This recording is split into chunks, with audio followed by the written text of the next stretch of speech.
Baik, selamat sore semua.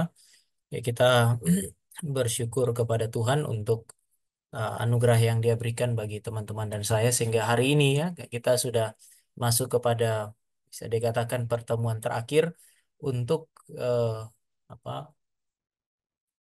reps secara online pada hari ini ya. Kita berdoa kiranya Tuhan itu juga memimpin kita sehingga ya menolong saudara dan saya di dalam berbagai eh, hal termasuk di dalamnya mengaplikasikan apa yang kita sudah pelajari. Nah, hari ini saya akan mengajak saudara untuk kemudian melihat bagaimana hal-hal yang sudah kita bicarakan itu kita coba bawa sampai kepada uh, beberapa hal yang terkait dengan apa yang mungkin saya bisa bilang ya mungkin ini lebih merupakan simpulan dari ini simpulan dari hal-hal yang saudara dan saya bahas selama ini dan saya coba untuk mengembangkannya juga. Jadi mungkin beberapa hal saya hanya akan singgung secara singkat karena sudah ada, tetapi juga di sisi yang lain beberapa hal akan kita bahas sedikit lebih detail. Oke, saya akan mulai dengan yang pertama ya. Kalau kita lihat di dalam beberapa waktu yang lalu saya sering menyinggung itu, terutama di dalam eh, Kejadian pasal yang ketiga, Kejadian pasal yang pertama ayat 28 ada perintah ini, beranak cucu dan bertambah banyaklah, penuhilah bumi. Ya, saya sampaikan bahwa perintah memenuhi bumi ini bukan hanya sekedar memenuhi bumi dengan jumlah manusia yang banyak, karena itu nggak ada guna. Apa gunanya manusia banyak tetapi hidup di dalam perlawanan kepada Allah? Tetapi ini lebih merupakan sebuah perintah supaya manusia masuk bukan hanya ke seluruh bumi, tetapi masuk ke dalam seluruh dimensi kehidupan manusia. Baik itu kehidupan yang saya sebut sebagai gerejawi atau kita sering sebut sebagai sakral, maupun kehidupan yang non-gerejawi, orang sering menyebutnya sebagai sekuler. Kata memenuhi bumi, penekanannya justru di sana. Perintah Allah untuk memasuki segala dimensi hidup. Dan memang kan tidak ada satu orang pun yang bisa masuk ke dalam berbagai dimensi hidup yang berbeda itu sendirian saja gitu. Tidak ada. Oleh karena itu maka diperlukan banyak gambar Allah yang memuliakan Allah di segala bidang itu. Nah, bagaimana mereka melakukannya? Dengan menggali segala potensi yang ada di dalam setiap bidang yang dimasuki dan kemudian juga menemukan kebenaran di sana. Jadi ada mandat Allah untuk masuk ke segala bidang hidup, lalu kemudian menggali potensi-potensi yang ada di sana dan menemukan apa yang disebut sebagai kebenaran. Maka kita juga ada menemukan apa yang disebut sebagai tujuan ilahi, bukan hanya mandat tetapi tujuan di balik mandat ilahi itu yaitu taklukkanlah dan berkuasalah. Ini bukan semacam apa ya penaklukan untuk menghancurkan, tetapi ini lebih merupakan sebuah perintah untuk menata kelola alam semesta dengan baik. Dan kemudian setelah segala potensinya itu ditemukan, itu harus juga ditata kelola dengan benar. Berdasarkan apa ya? Berdasarkan kebenaran. Kita tahu ini ditata kelola dengan benar dan salah, yaitu kan apa ya? Apa menuntut adanya pemahaman terhadap apa yang disebut sebagai benar yang salah. Bahkan saya bisa pakai istilah menyempurnakan ciptaan yang sudah sungguh amat baik. Tuhan menciptakan alam semesta sungguh amat baik. Manusia diciptakan sungguh amat baik. Tetapi Allah sendiri ketika dia melakukan asesmen terhadap ciptaan, dia masih menemukan yang tidak baik. Misalnya, tidak baik manusia itu seorang diri saja. Nah, manusia sudah memuliakan Allah sih. Dia sungguh amat baik karena dia memuliakan Allah. Tetapi dia butuh penolong, seorang manusia lainnya yang hadir bersama-sama dengan dia. Jadi ini bukan kehadiran yang terisolasi, tapi hadir bersama-sama untuk apa? Untuk saling melengkapi dan menggunakan segala kapasitas mereka untuk mempermuliakan Tuhan. Jadi saudara kalau ini saya belok sedikit ya. Saudara kalau pacaran itu harusnya pacaran itu dua orang ini menjadi pasangan yang kemudian semakin kuat di dalam pelayanan. Jangan rajin pelayanan, ketemu pacar di pelayanan terus habis pacaran hilang gitu. Itu kan tidak cocok malah dengan desain awal itu. Nah, manusia hadir ke dalam ciptaan yang sungguh amat baik itu, kemudian mereka menemukan potensi-potensinya, mereka menata kelola dengan baik, sehingga alam yang sudah memuliakan Allah itu makin jelas menceritakan apa yang disebut sebagai kemuliaan Allah. Sehingga saya tulis di situ, menata kelola alam supaya apa? Supaya potensinya semakin memancarkan kemuliaan Allah. Bukan tidak memancarkan, sudah, tetapi membuat dia menjadi lebih baik di dalam memancarkan kemuliaan Allah. Lalu kemudian ada hasilnya, yaitu untuk memelihara kehidupan dan berbagi hidup. Makanya tema kita hari ini kan salah satunya adalah kita bukan hanya lihat itu sebagai panggilan, tetapi sebagai anugerah. Masuk ke segala dimensi hidup itu bagian daripada anugerah Tuhan bagi kehidupan kita. Sehingga Kejadian pasal 1 ayat 26, saudara dan saya menemukan mandat Allah, tapi juga kita menemukan tujuan Allah di situ. Kemuliaan Allah memelihara hidup dan juga kemudian berbagi hidup. Melalui cara ini, menggali segala potensi, menemukan kebenaran di dalam segala dimensi hidup. Oleh sebab itu, ada dua tugas atau dua tanggung jawab penting. Sadar atau tidak, kita akan menemukan dua tanggung jawab ini ketika kita ngomong panggilan. Saya suka pakai dua istilah ini, via contemplativa dan via activa. Ada dua tanggung jawab itu. Kalau saudara ingat cerita mengenai Maria dan Marta, Maria duduk di bawah kakinya Tuhan Yesus, itu via contemplativa, itu belajar. Sementara Marta sibuk melayani makan, itu via activa. Ya, seringkali orang lihat, wah kalau begitu Maria belajar itu lebih baik daripada kerja. Sehingga di gereja orang semua hanya mau belajar, tidak mau kerja.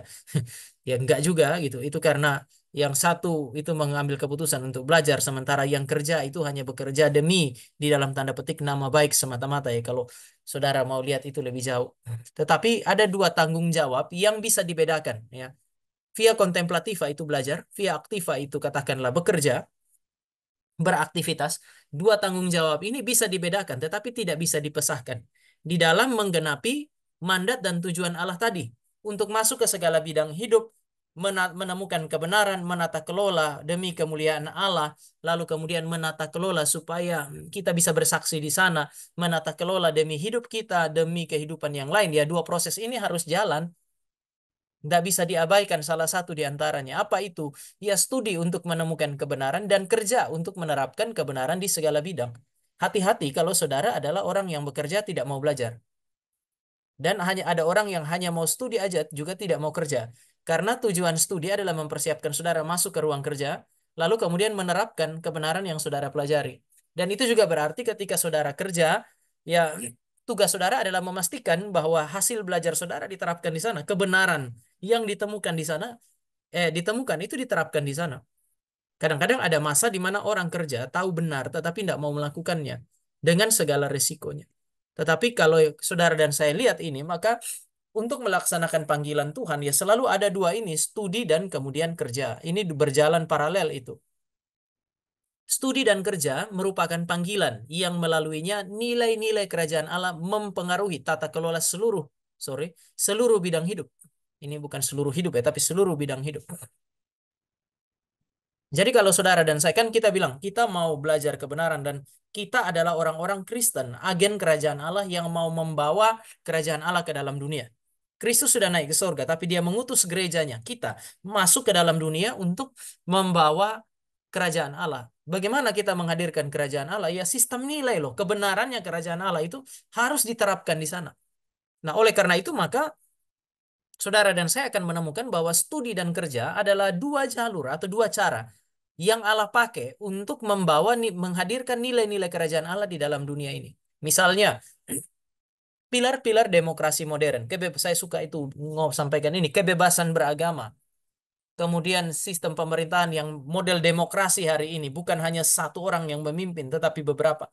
Itu kan kalau saudara dan saya lihat, itu bukan produk Eropa yang barbar, tetapi itu adalah produk yang datang dari Eropa, dari Amerika, yang justru dipengaruhi oleh Kristen. Siapa yang memulai itu? Itu dimulai oleh Yohanes Calvin dengan satu teori atau katakanlah satu penyelidikan dia terhadap Alkitab dan dia menemukan yang namanya kebebasan hati nurani. Setelah itu ditemukanlah yang namanya kebebasan beragama dan seterusnya. Tetapi sejumlah pilar demokrasi modern itu adalah hari ini meskipun tidak diakui atau katakanlah sudah tersekularisasi sedemikian sehingga jejak Kristen kemudian juga sulit saudara dan saya temukan. Tetapi pada saat yang sama sejarah menunjukkan bahwa kekristenan punya pengaruh yang sangat besar melalui sistem nilai yang ditawarkan kepada dunia dan mempengaruhi dunia kok. Saya pernah singgung ya di majalah Times itu pernah disampaikan 10 pemikiran besar yang pernah mempengaruhi dunia. Salah satunya adalah neo-Calvinisme.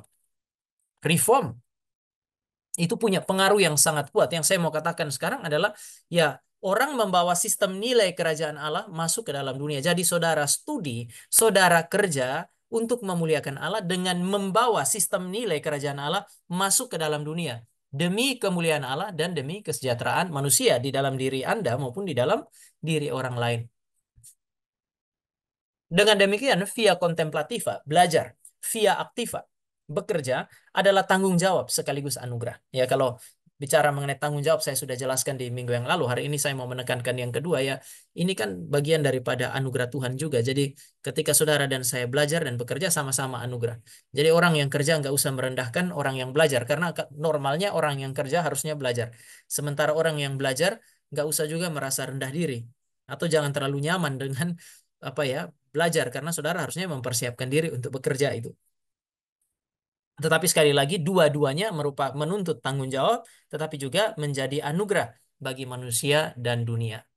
Nah, kalau tanggung jawab kita adalah atau panggilan kita melalui studi dan kerja adalah menemukan sistem nilai kerajaan Allah dan membawa ke dalam dunia ini, nah di mana saudara dan saya harus memperjuangkannya?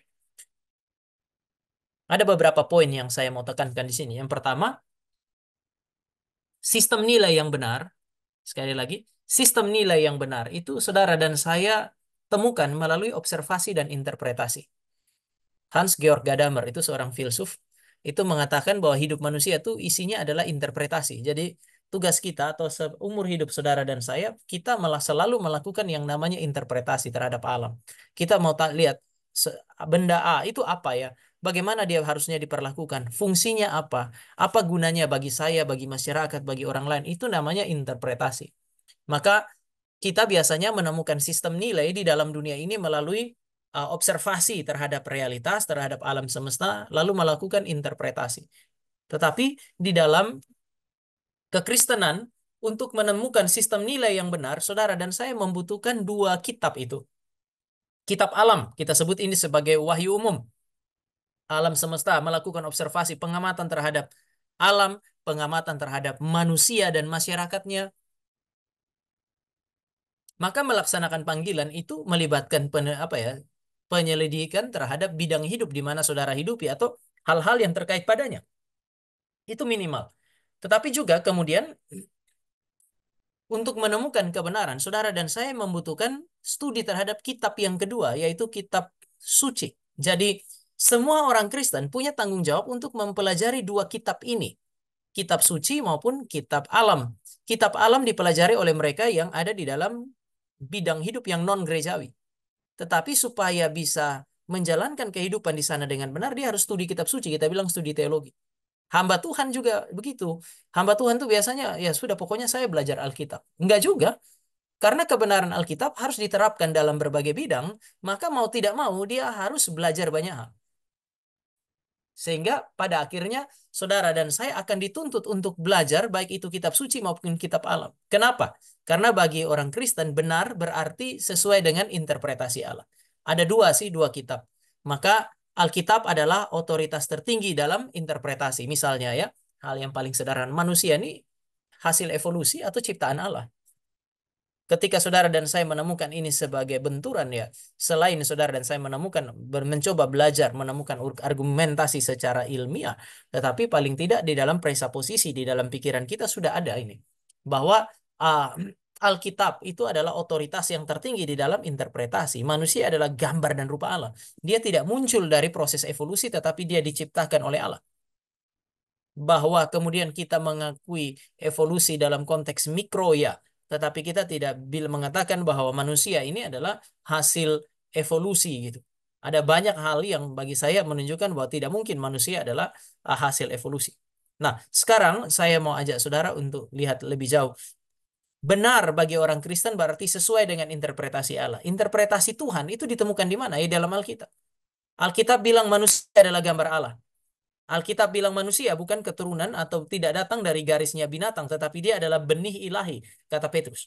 Dengan demikian, saudara dan saya ketika mau memahami manusia, mau memperlakukan manusia sebagaimana seharusnya, Alkitab adalah petunjuk.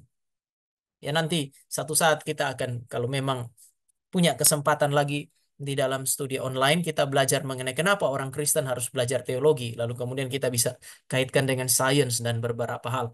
Tapi sekarang kesimpulan kedua, studi sekuler tidak meniadakan, sebaliknya menuntut studi teologi yang serius dan mendalam.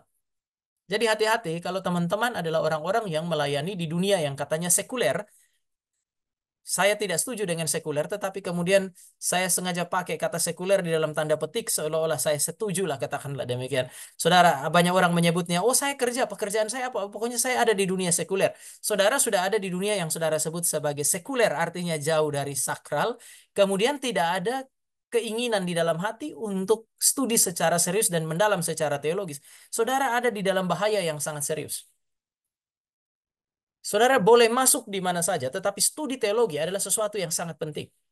Sekali lagi, studi secara teologis adalah hal yang sangat penting untuk kemudian dikerjakan dan kemudian diusahakan di dalam kehidupan seorang pekerja Kristen. Sebaliknya, poin 3, studi teologi harus dilengkapi oleh studi sekuler. Ya, studi, baca-bacalah. Kalau saudara adalah seorang hamba Tuhan, baca-bacalah. Baca-bacalah tulisan buku-buku yang mungkin berkaitan dengan pelayanan saudara yang nggak harus kemudian apa ya merupakan buku-buku teologi. Yang penting kita punya mengerti kitab suci, kita bisa baca apa saja, boleh belajar apa saja, lalu kemudian menemukan bijaksana Tuhan di sana. Studi teologi itu perlu dilengkapi, bukan mengabaikan studi sekuler. Saya pernah ada di satu sekolah teologi di mana buku-buku filsafat itu dimusnahkan, dibakar habis. Dulu saya waktu saya awal-awal studi di situ saya bangga loh.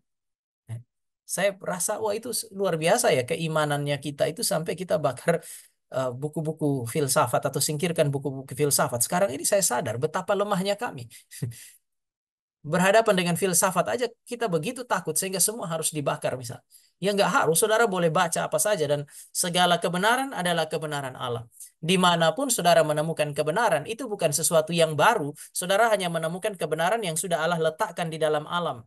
Sudah Allah letakkan di dalam seluruh alam semesta dengan hukum-hukumnya dan kemudian kita menemukannya.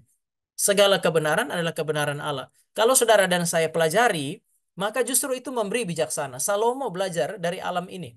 Dia belajar dari semut. Saudara ketemu amsal-amsal itu, sebagian besar atau katakanlah mungkin banyak amsal itu bukan produk aslinya orang Israel. Itu diambil dari amsal-amsal Timur Dekat kuno. Artinya mereka bisa belajar, mereka bisa mengadopsi pemikiran-pemikiran yang ada di sekitar mereka. Orang Kristen itu juga harusnya sanggup untuk melakukan itu. Selama dia punya kekuatan untuk mengkombinasikan dua kekuatan ini. Keilmuan, saya pakai istilah itu, yang saudara tekuni hari ini bersama dengan teologi yang kuat, sistem teologi yang solid, itu akan menolong kita untuk kemudian menjadi orang yang bijaksana. Saya pernah sampaikan entah di sini atau juga di khotbah dengan jemaat, saya bilang uh, Tremperlong Mantri ketika dia menafsir sebentar, ya Tremperlong Mantri, uh, dia bilang bahwa bijaksana di dalam Alkitab itu bicara mengenai knowing something in your head. Jadi tidak ada orang bijaksana di dalam Alkitab yang tidak memiliki pengetahuan di dalam kepalanya. Memang bijaksana itu gak hanya ngomong pengetahuan di dalam kepala, tetapi tidak ada orang bijak tanpa pengetahuan dalam kepala. Jadi dia bilang bijaksana, bijak berarti knowing something in your head. Punya pengetahuan di dalam kepala. Tetapi orang bijak adalah orang yang bisa dikatakan knowing something in your action. Memiliki apa ya, mengetahui sesuatu di dalam tindakan. Jadi bukan hanya sekedar ikut-ikutan. Oh, semua orang bilang puji Tuhan, kita semua bilang puji Tuhan. Anak saya perempuan itu dia suka sekali ada satu lagu yang waktu dia masih kecil, dia sering datang ke ruang ibadah dan waktu itu dia masuk dalam ruang ibadah, dia tertarik dengan kor yang waktu itu lagi nyanyi Haleluya Chorus. Haleluya, haleluya, haleluya, begitu bagus, begitu menggah. Dia suka sekali. Sehingga dia ingat apa lagu itu. Kemudian satu waktu dia apa ketemu kami lalu dia bilang, "Papa, Tante Haleluya datang." Saya bingung, Tante Haleluya siapa? Lalu dia bilang, itu loh Pak, Tante Haleluya. Akhirnya saya turun, saya mau lihat Tante Haleluyanya siapa. Ternyata itu konduktornya. Jadi dia lihat orang itu apa ibu itu pimpin lalu gua haleluya kurus dengan begitu luar kelihatannya hatinya dia apa ya terpana dengan sang ibu itu sehingga dia menamakan tante itu sebagai tante haleluya. Jadi sekarang ini setiap kali kami ke Pondok Indah kalau kami ketemu ibu itu kami bukan panggil namanya, kami panggil tante haleluya. Selama beberapa tahun ini ya, namanya di mulut kami bertiga berubah menjadi tante haleluya. Yang saya mau katakan adalah ya dia lihat itu, dia nggak mengerti kenapa, tapi dia menyebut tante itu, mendefinisikan tante itu berdasarkan apa yang dia lihat semata-mata. Tremper Longman mengatakan bukan itu bukan bijaksana. Bijaksana itu membuat kita dewasa sehingga kita bukan hanya melakukan sesuatu tapi tahu kenapa kita melakukan sesuatu. Nah, proses belajar baik itu belajar kitab suci maupun belajar kitab alam menjadikan saudara dan saya bijaksana. Ya sebelum saya lanjutkan teman-teman, tetapi jadilah sekali lagi jadilah orang Kristen yang punya keluasan hati dan keluasan berpikir itu. Belajarlah kitab suci, tetapi juga belajar kitab alam. Kalau Anda adalah seorang pekerja, ya ambil waktu untuk belajar. Kebenaran teologi itu perlu untuk kemudian dipelajari, atau katakanlah seorang teolog, seorang mahasiswa teologi, seorang hamba Tuhan, perlu juga melakukan pembelajaran terhadap bidang yang lain. Kenapa? Karena kebenaran Alkitab harus diterapkan dalam beragam situasi, dalam segala dimensi hidup. Misalnya saya seorang pendeta, jemaat saya itu kan bukan mahasiswa teologi doang. Masih yang saya layani ya mahasiswa kedokteran, mungkin juga ada dokter, apalagi orang-orang yang ada di bidang ekonomi, di berbagai macam bidang, ya paling tidak saya perlu belajar sedikit supaya ketika bercakap-cakap nyambung. Jangan saya ngomong sorga terus. Lalu kemudian tidak pernah ada di dalam dunianya orang-orang yang kami layani. Susah. Demikian juga ketika saudara yang ada di segala bidang. Jangan ngomong dunia terus. Tapi bawalah sorga itu ke dalam dunia. Ini kan karakteristiknya Kristusnya kita nanti di akhir zaman. Dia menghadirkan sorga di dalam dunia. Saudara dan saya hari ini menghadirkan prinsip-prinsip kerajaan Allah di dalam dunia. Maka ada dua proses ini, belajar dan kerja. Kalau dalam kita ngomong spesifik kepada studi, maka perlu ada studi teologi dan studi di bidang hidupnya, saudara-saudara. Selanjutnya, ini. Kalau saudara sudah lihat tadi saya coba kasih sedikit kesimpulan ya kita sudah mau berakhir ini. Saya mau ajak saudara untuk lihat dengan kerja, studi, dan teologi. Dengan demikian ini adalah tiga hal yang saling berkaitan dengan satu sama lain.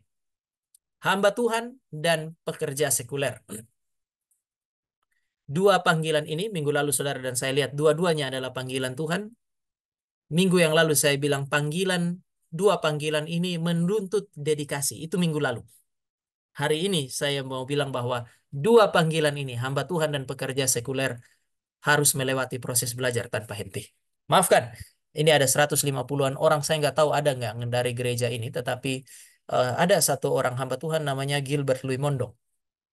2020, ketika terjadi saling kritik tajam sekali, dia bilang begini, kelihatan rohani sekali. Waktu saling kritik itu antara hamba Tuhan dari tradisi Reform dengan dari GBI itu, lalu kemudian dia bilang begini, wah, dia sebut satu orang hamba Tuhan apa dari tradisi Reform itu, wah, orang apa itu hanya menggambarkan hati yang kotor, hati yang sombong, mengkritisi orang lain di tengah-tengah COVID. Kami ini, dia bilang, kami ini adalah orang-orang yang ada di lapangan. Mereka itu adalah orang-orang yang ada di Menara Gading. Saudara lihat ya, orang yang belajar seperti dalam tradisi Reform disebut orang-orang yang ada di Menara Gading. Lalu kemudian tiba-tiba dia menyebut dirinya sebagai orang yang ada di lapangan. Seolah-olah orang di lapangan tuh tidak perlu belajar. Aneh bagi saya, karena dia ada di lapangan dan dia tidak pernah belajar. Pantas teologinya kacau balau. Yang dia ajar adalah teologi kemakmuran. Kenapa? Karena dia tidak pernah belajar teologi yang benar. Lalu kemudian, aneh, jika dia terlalu banyak bicara mengenai Menara Gading, kalau dia tidak pernah ada di Menara Gading. Saya berani ngomong begini, karena tahun lalu dia tiba-tiba diwisuda sebagai seorang doktor teologi. Artinya tidak mungkin. Saya tidak tahu, mungkin gereja-gereja seperti ini sering bikin mujizat, sehingga dia juga tiba-tiba jadi dokter gitu. Tapi saya yakin dia mestinya melewati proses studi, dan biasanya studi teologis itu berjalan kira-kira 3 sampai 4 tahun. Itu berarti Gilbert Louis Mondong pernah studi kira-kira 3 4 tahun secara teologis, dan terjadilah ketika dia bilang kami itu tidak ada di Menara Gading, kami itu ada di lapangan. Pada saat itu dia sementara pengen sekali memanjat Menara Gading kelihatannya. Sehingga kemudian dia menempuh studi dan diwisuda tahun lalu. Sayangnya, justru karena dia tidak menghargai proses belajar. Orang yang tidak menghargai proses belajar, cirinya ini. Dia punya disertasi selesai, tapi dia punya jurnal. Itu muncul dari apa yang disebut sebagai plagiarisme. Sekali lagi, dia melakukan plagiarisme. Secara akademik ini kejahatan yang sangat serius. Dan itu dilakukan oleh seorang hamba Tuhan, pendeta. Kenapa? Karena memang dari awal dia tidak menghargai yang namanya kehidupan di Menara Gading. Nah, saya mau kasih tahu saudara bahwa saudara tidak boleh menghina pekerjaan yang namanya belajar. Mahasiswa, hargailah proses belajar karena itu kesempatan yang begitu luar biasa. Untuk menjadikan Musa sebagai Musa, ada 40 tahun dia hidup di Mesir dan dia melewati proses belajar. Maka Stefanus bilang, Musa tahu segala hikmat orang Mesir. Bukan hanya hikmat orang Ibrani, tapi hikmat orang Mesir. Paulus studi filsafat bertahun-tahun. Daniel belajar bahasa dan keilmuan orang Kasdim. Dan Tuhan pakai mereka begitu luar biasa. Artinya belajarlah. Ya. Bukan proses belajar, bukan sesuatu yang tidak boleh, tidak ada itu. Hari ini saya mau menekankan dimensi ini. Proses belajar tanpa henti. Proses belajar mempersiapkan dan menyertai serta melengkapi kerja. Orang yang mau kerja baik mesti belajar. Jangan terlalu percaya Mas Menteri kita ini. Mas Menteri kita untung sudah nggak jadi lagi menteri hari ini. Dia bilang tidak terlalu penting belajar itu. Orang sering tunjuk Steve Jobs itu nggak apa sudah dia kan nggak banyak nggak studi seperti kita tapi kemudian dia menjadi orang yang menginisiasi Apple itu. Oke, tetapi berapa banyak orang yang nggak sekolah atau putus sekolah jadi kayak dia? Lebih banyak yang nggak ada. Saya khawatir saudara dan saya kalau mau ikut Steve Jobs dan kemudian nggak kerja ya. Kalau saudara dan saya bukan jadi seperti Steve Jobs, tapi saudara dan saya dapat jadi non-job itu dia. Nggak ada kerjaan. Jadi ini adalah dua hal yang sama sekali saudara dan saya harus berhati-hati. Proses belajar mempersiapkan saudara untuk kerja. Harus menyertai proses kerja saudara. Jadi sambil kerja, sambil belajar. Kalau saudara punya kesempatan kuliah, kuliah, tapi paling tidak itu studi secara mandiri adalah sesuatu yang sangat penting. Melengkapi kerja. Maka saya bilang ini dapat dilakukan secara bersamaan. Naturnya bisa. Cuman butuh waktu lebih, dedikasi lebih ketika saudara sambil kerja, sambil belajar. Perluasan wawasan dan kapasitas diperoleh melalui proses belajar, entah formal ataupun informal. Jadi proses belajar itu menolong wawasan berpikir kita berkembang. Orang seperti ini punya kemungkinan jadi berkat. Itu kenapa? Tuhan kasih kesempatan belajar itu. Yohanes Pembaptis, itu nabi terbesar perjanjian lama, 23 tahun hidup di padang gurun. Dan itu adalah proses belajar yang sangat panjang. Saudara akan menemukan gak ada satu nabi, satu rasul yang tidak melewati proses belajar itu. Cuman kita aja gereja modern yang mau melayani Tuhan tanpa belajar. Pantas gereja modern susah sekali berkembang. Kenapa orang salah satu pertanyaan itu Harry Blamires, seorang penulis mengatakan demikian. Kenapa kesaksian Kristen sulit sekali ditemukan di luar gereja hari ini? Dia bilang itu bukan karena orang Kristen kurang banyak. Bukan karena orang Kristen tidak duduk di posisi penting. Orang Kristen banyak. Posisi-posisi penting bisa ditempati oleh orang Kristen. Tapi orang Kristen sudah tidak lagi berpikir secara Kristen. Jadi dia Kristen, tapi dia punya pemikiran nggak Kristen. Ini yang menjadi masalah hari ini. Maka perluasan wawasan, perluasan kapasitas itu perlu saudara dan saya terus kerjakan supaya kita bisa jadi saksi, bisa jadi berkat dan itu menuntut proses belajar, teman-teman. Belajarlah. Paling banyak saya dengar ini mahasiswa. Jadi belajar, banggalah jadi mahasiswa itu. Tapi jangan terlalu bangga jadi mahasiswa sampai saudara seumur hidup, sampai dosen usir-usir kita. Ayolah keluarlah, bentar lagi DO, semester depan DO. Itu mahasiswa ada yang terlalu cinta alma mater sampai segitunya. Jadi tolong cepat-cepat lulus, tapi bangga juga sebagai seorang mahasiswa. Bukan hanya hamba Tuhan, pekerja sekuler pun tidak boleh terlepas dari teologi dan gereja yang benar.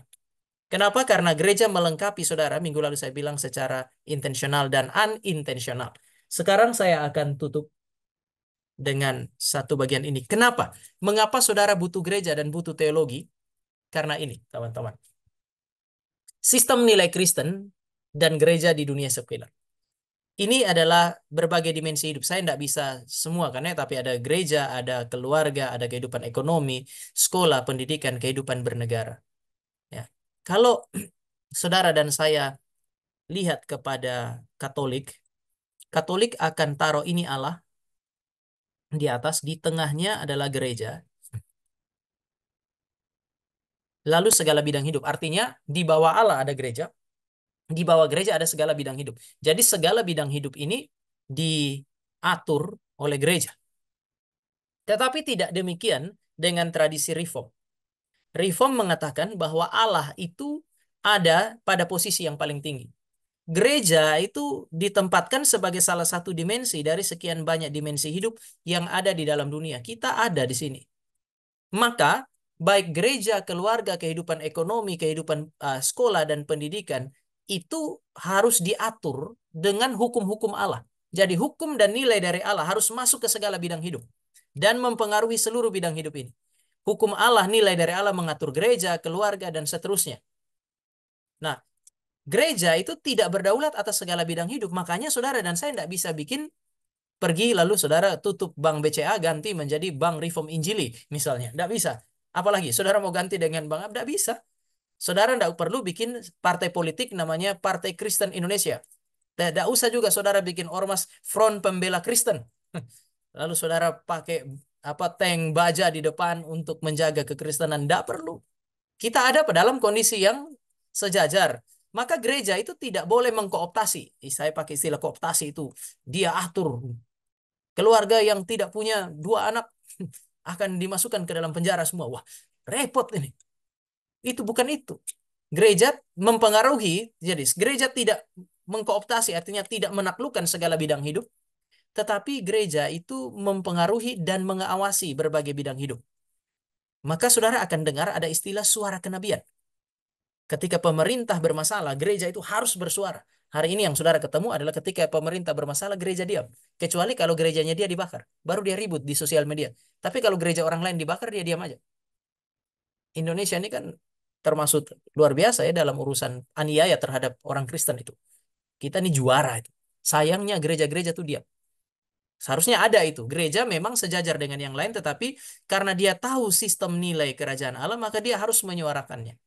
Nah, tetapi kemudian tadi saya pakai istilah gereja mempengaruhi dan mengawasi berbagai bidang hidup secara langsung atau secara intensional melalui orang Kristen yang ada di berbagai bidang.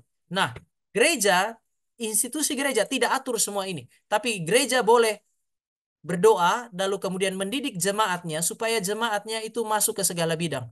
Seperti domba masuk ke tengah-tengah serigala. Dia boleh dari gereja masuk ke sana.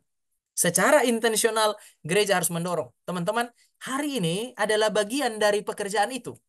Waktu saya bilang nggak usah, jangan semua jadi pendeta. Kalau semua jadi pendeta repot kita. Jadilah ekonom, jadilah politisi. Tetapi bermarkaslah di dalam gereja. Saya pakai istilah itu ya. Saudara harus ada di dalam gereja, keluar dari gereja, masuk ke dalam segala bidang hidup. Secara intensional harusnya gereja ajak jemaat untuk itu. Makanya kalau saudara ada di dalam satu gereja bilang, wah jadi politisi itu jahat, jangan jadi politisi. Kemudian seolah-olah yang baik itu hanya ada dalam gereja, lalu kemudian gereja kasih saudara pelayanan banyak sekali, sehingga semua nilai saudara C. Mau lulus itu bukan butuh belas kasihan Tuhan, butuh belas kasihan dosen, tapi pelayanan saudara baik, jangan di gereja itu. Itu bukan gereja yang tepat. Karena gereja harus mendorong saudara jadi orang-orang terbaik yang mewakili gereja seperti domba masuk ke tengah-tengah serigala. Lalu itu secara intensional. Secara unintensional, gereja itu harus berisi khotbah-khotbah yang baik, pengajaran-pengajaran yang baik, supaya jemaat itu belajar. Saya nggak harus ngomong politik. Saudara, saya jarang ngomong politik, tapi satu kali waktu saya melayan di salah satu cabang, waktu itu cukup sering saya melayan di situ. Lalu kemudian ada satu orang jemaat di sana, politisi itu. Dia datang lalu dia bilang ini, saya bersyukur ya firman Tuhan yang Anda sampaikan selama ini beberapa kali itu mempersiapkan saya. Lalu dia bilang ada satu kali dia menghadapi situasi politik yang sulit, dia ingat firman Tuhan itu. Setelah dia ngomong firman itu, saya pikir itu waktu itu saya lagi nggak ngomong tentang politik. Tetapi itu kebenaran yang kemudian dia tangkap dan kemudian Tuhan pakai itu dan menolong dia mengaplikasikannya di bidang politik. Nah, yang saya mau katakan sekarang, itu adalah sesuatu yang dilakukan secara unintensional. Persiapan secara unintensional. Maka saudara dan saya bisa belajar bahwa gereja itu menolong saudara dan saya untuk kemudian uh, melihat bahwa saudara dan saya harus masuk, itu satu. Saudara dan saya harus jadi berkat. Dan yang terakhir sekarang saya mau tutup dengan ini. Uh, dengan demikian saudara dan saya bisa lihat bahwa pekerjaan dan studi ini hari ini adalah anugerah Tuhan. Ya. Melalui pekerjaan, saudara dan saya menemukan studi dan kerja, Tuhan tolong kita untuk menikmati yang namanya providensia. Dengan studi yang baik, kerja yang baik, kita punya hidup terpelihara, kita berbagi hidup. Ini providensia. Studi yang baik. kerja yang baik, membuat saudara dan saya memelihara alam semesta, menata kelola alam semesta, seluruh bidang hidup dengan baik. Ini namanya providensia. Tetapi, saudara lihat ya, sekarang saudara mari lihat prinsip ini. Dengan Allah memberi sistem nilai dan semua bidang ini harus diatur dengan hukum-hukum Allah. Gereja yang mengerti itu mengutus jemaatnya masuk mempengaruhi. Gereja sementara melakukan satu poin atau satu prinsip yang disebut sebagai mengekang kejahatan. Tanpa firman, tanpa hukum, keluarga makin lama makin jahat. Tanpa firman, tanpa hukum, kehidupan ekonomi makin lama makin jahat. Pendidikan makin lama makin jahat. Negara makin lama makin hancur. Maka orang Kristen harus masuk ke sana, ke tengah-tengah serigala, dan kemudian menghadirkan prinsip kerajaan Allah, sehingga dunia tidak makin lama makin hancur. Tetapi makin lama, itu paling tidak dikekang di kejahatan itu. Membuat kejahatan itu seperti dibatasi. Maka saya sangat percaya bahwa pekerja Kristen itu butuh ada di mana-mana. Nggak ada bidang yang nggak butuh pekerja Kristen. Makanya jangan masuk ke tempat kerja itu semata-mata berdasarkan berapa gajinya. Masuklah ke sana, lihat apakah Tuhan utus saudara ke sana atau tidak. Mari kita berdoa. Kami bersyukur karena anugerah Tuhan yang telah diberikan kepada kami sehingga kami boleh punya kesempatan untuk hari ini melakukan review terhadap berbagai hal yang sudah kami pelajari di minggu-minggu yang lalu dan hari ini kami melihat sekali lagi dari sudut pandang yang sedikit berbeda. Namun kami percaya Tuhan hadir dan Tuhan memimpin seluruh proses ini. Berkatilah diskusi kami. Dalam nama Tuhan Yesus kami berdoa. Amin. Ya, saya kembalikan ke petugasnya. Baik, terima kasih Pak Tama atas pemberitaan firman Tuhan ya pada hari ini. Baik, kita akan masuk ke sesi tanya jawab.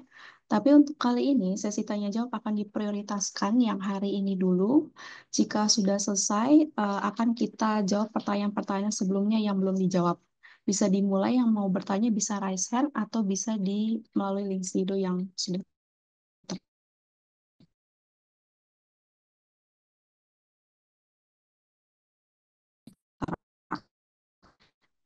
bertanya secara langsung, dipersilakan.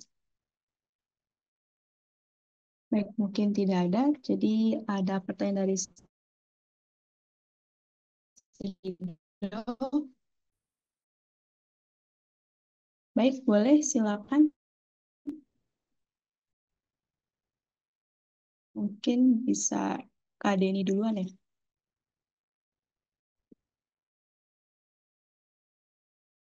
Cek, cek. Apakah selesai jelas ya, Kak? Jelas-jelas. Ya, thank you Pak Tama. Ini pertama kali saya ikut di ibadah ini. Sangat memberkati. Saya Denny, perkenalkan saya Denny. Saya mahasiswa, Pak. Jadi sangat ria sebetulnya pas beberapa hari ini. Nah, cuman saya punya dua pertanyaan. Bolehkah? Atau harus satu-satu? Ya, sementara lanjut aja dulu. Nggak apa-apa. Oh iya. Ya, saya punya dua pertanyaan, Pak. Yang pertama itu, tadi saya tertarik waktu Bapak bilang kalau tugas kita itu menyempurnakan yang sungguh amat baik itu di awal-awal tadi Bapak sebutkan. Iya, Tapi seperti kita tahu kan manusia berdosa, akhirnya dunia yang sungguh amat baik itu juga jadi rusak karena dosa. iya. Nah, dalam konteks kita sekarang, Pak Tama, apakah tugas kita itu tetap tetap untuk menyempurnakan yang sungguh amat baik, atau tugas kita itu berubah gitu, menjadi memperbaiki yang telah rusak atau membatasi kejahatan? Seperti yang Bapak bilang di akhir. Jadi apakah ada perubahan perintah atau perintahnya tetap sama gitu. Itu yang Oke. pertama. Terus pertanyaan yang kedua eh, terkait dengan gereja tadi, eh, saya juga kurang setuju dan tidak setuju dengan konsep Roma Katolik tentang gereja, pendapat dengan Pak Tama. Tapi saya cukup terganggu waktu Pak Tama menempatkan posisi gereja disejajarkan dengan keluarga, ekonomi gitu. Pas pulang. Karena tadi kan Pak Tama bilang kalau hukum-hukum Allah itu harus disampaikan kepada semua institusi itu. Tapi em, masalahnya adalah hukum-hukum Allah itu kan disampaikan pasti lewat gereja, gitu. Eh, atau apakah ada institusi lain yang boleh menyampaikan hukum-hukum Allah selain gereja? Tapi sejauh ini saya menangkapnya hanya lewat gereja.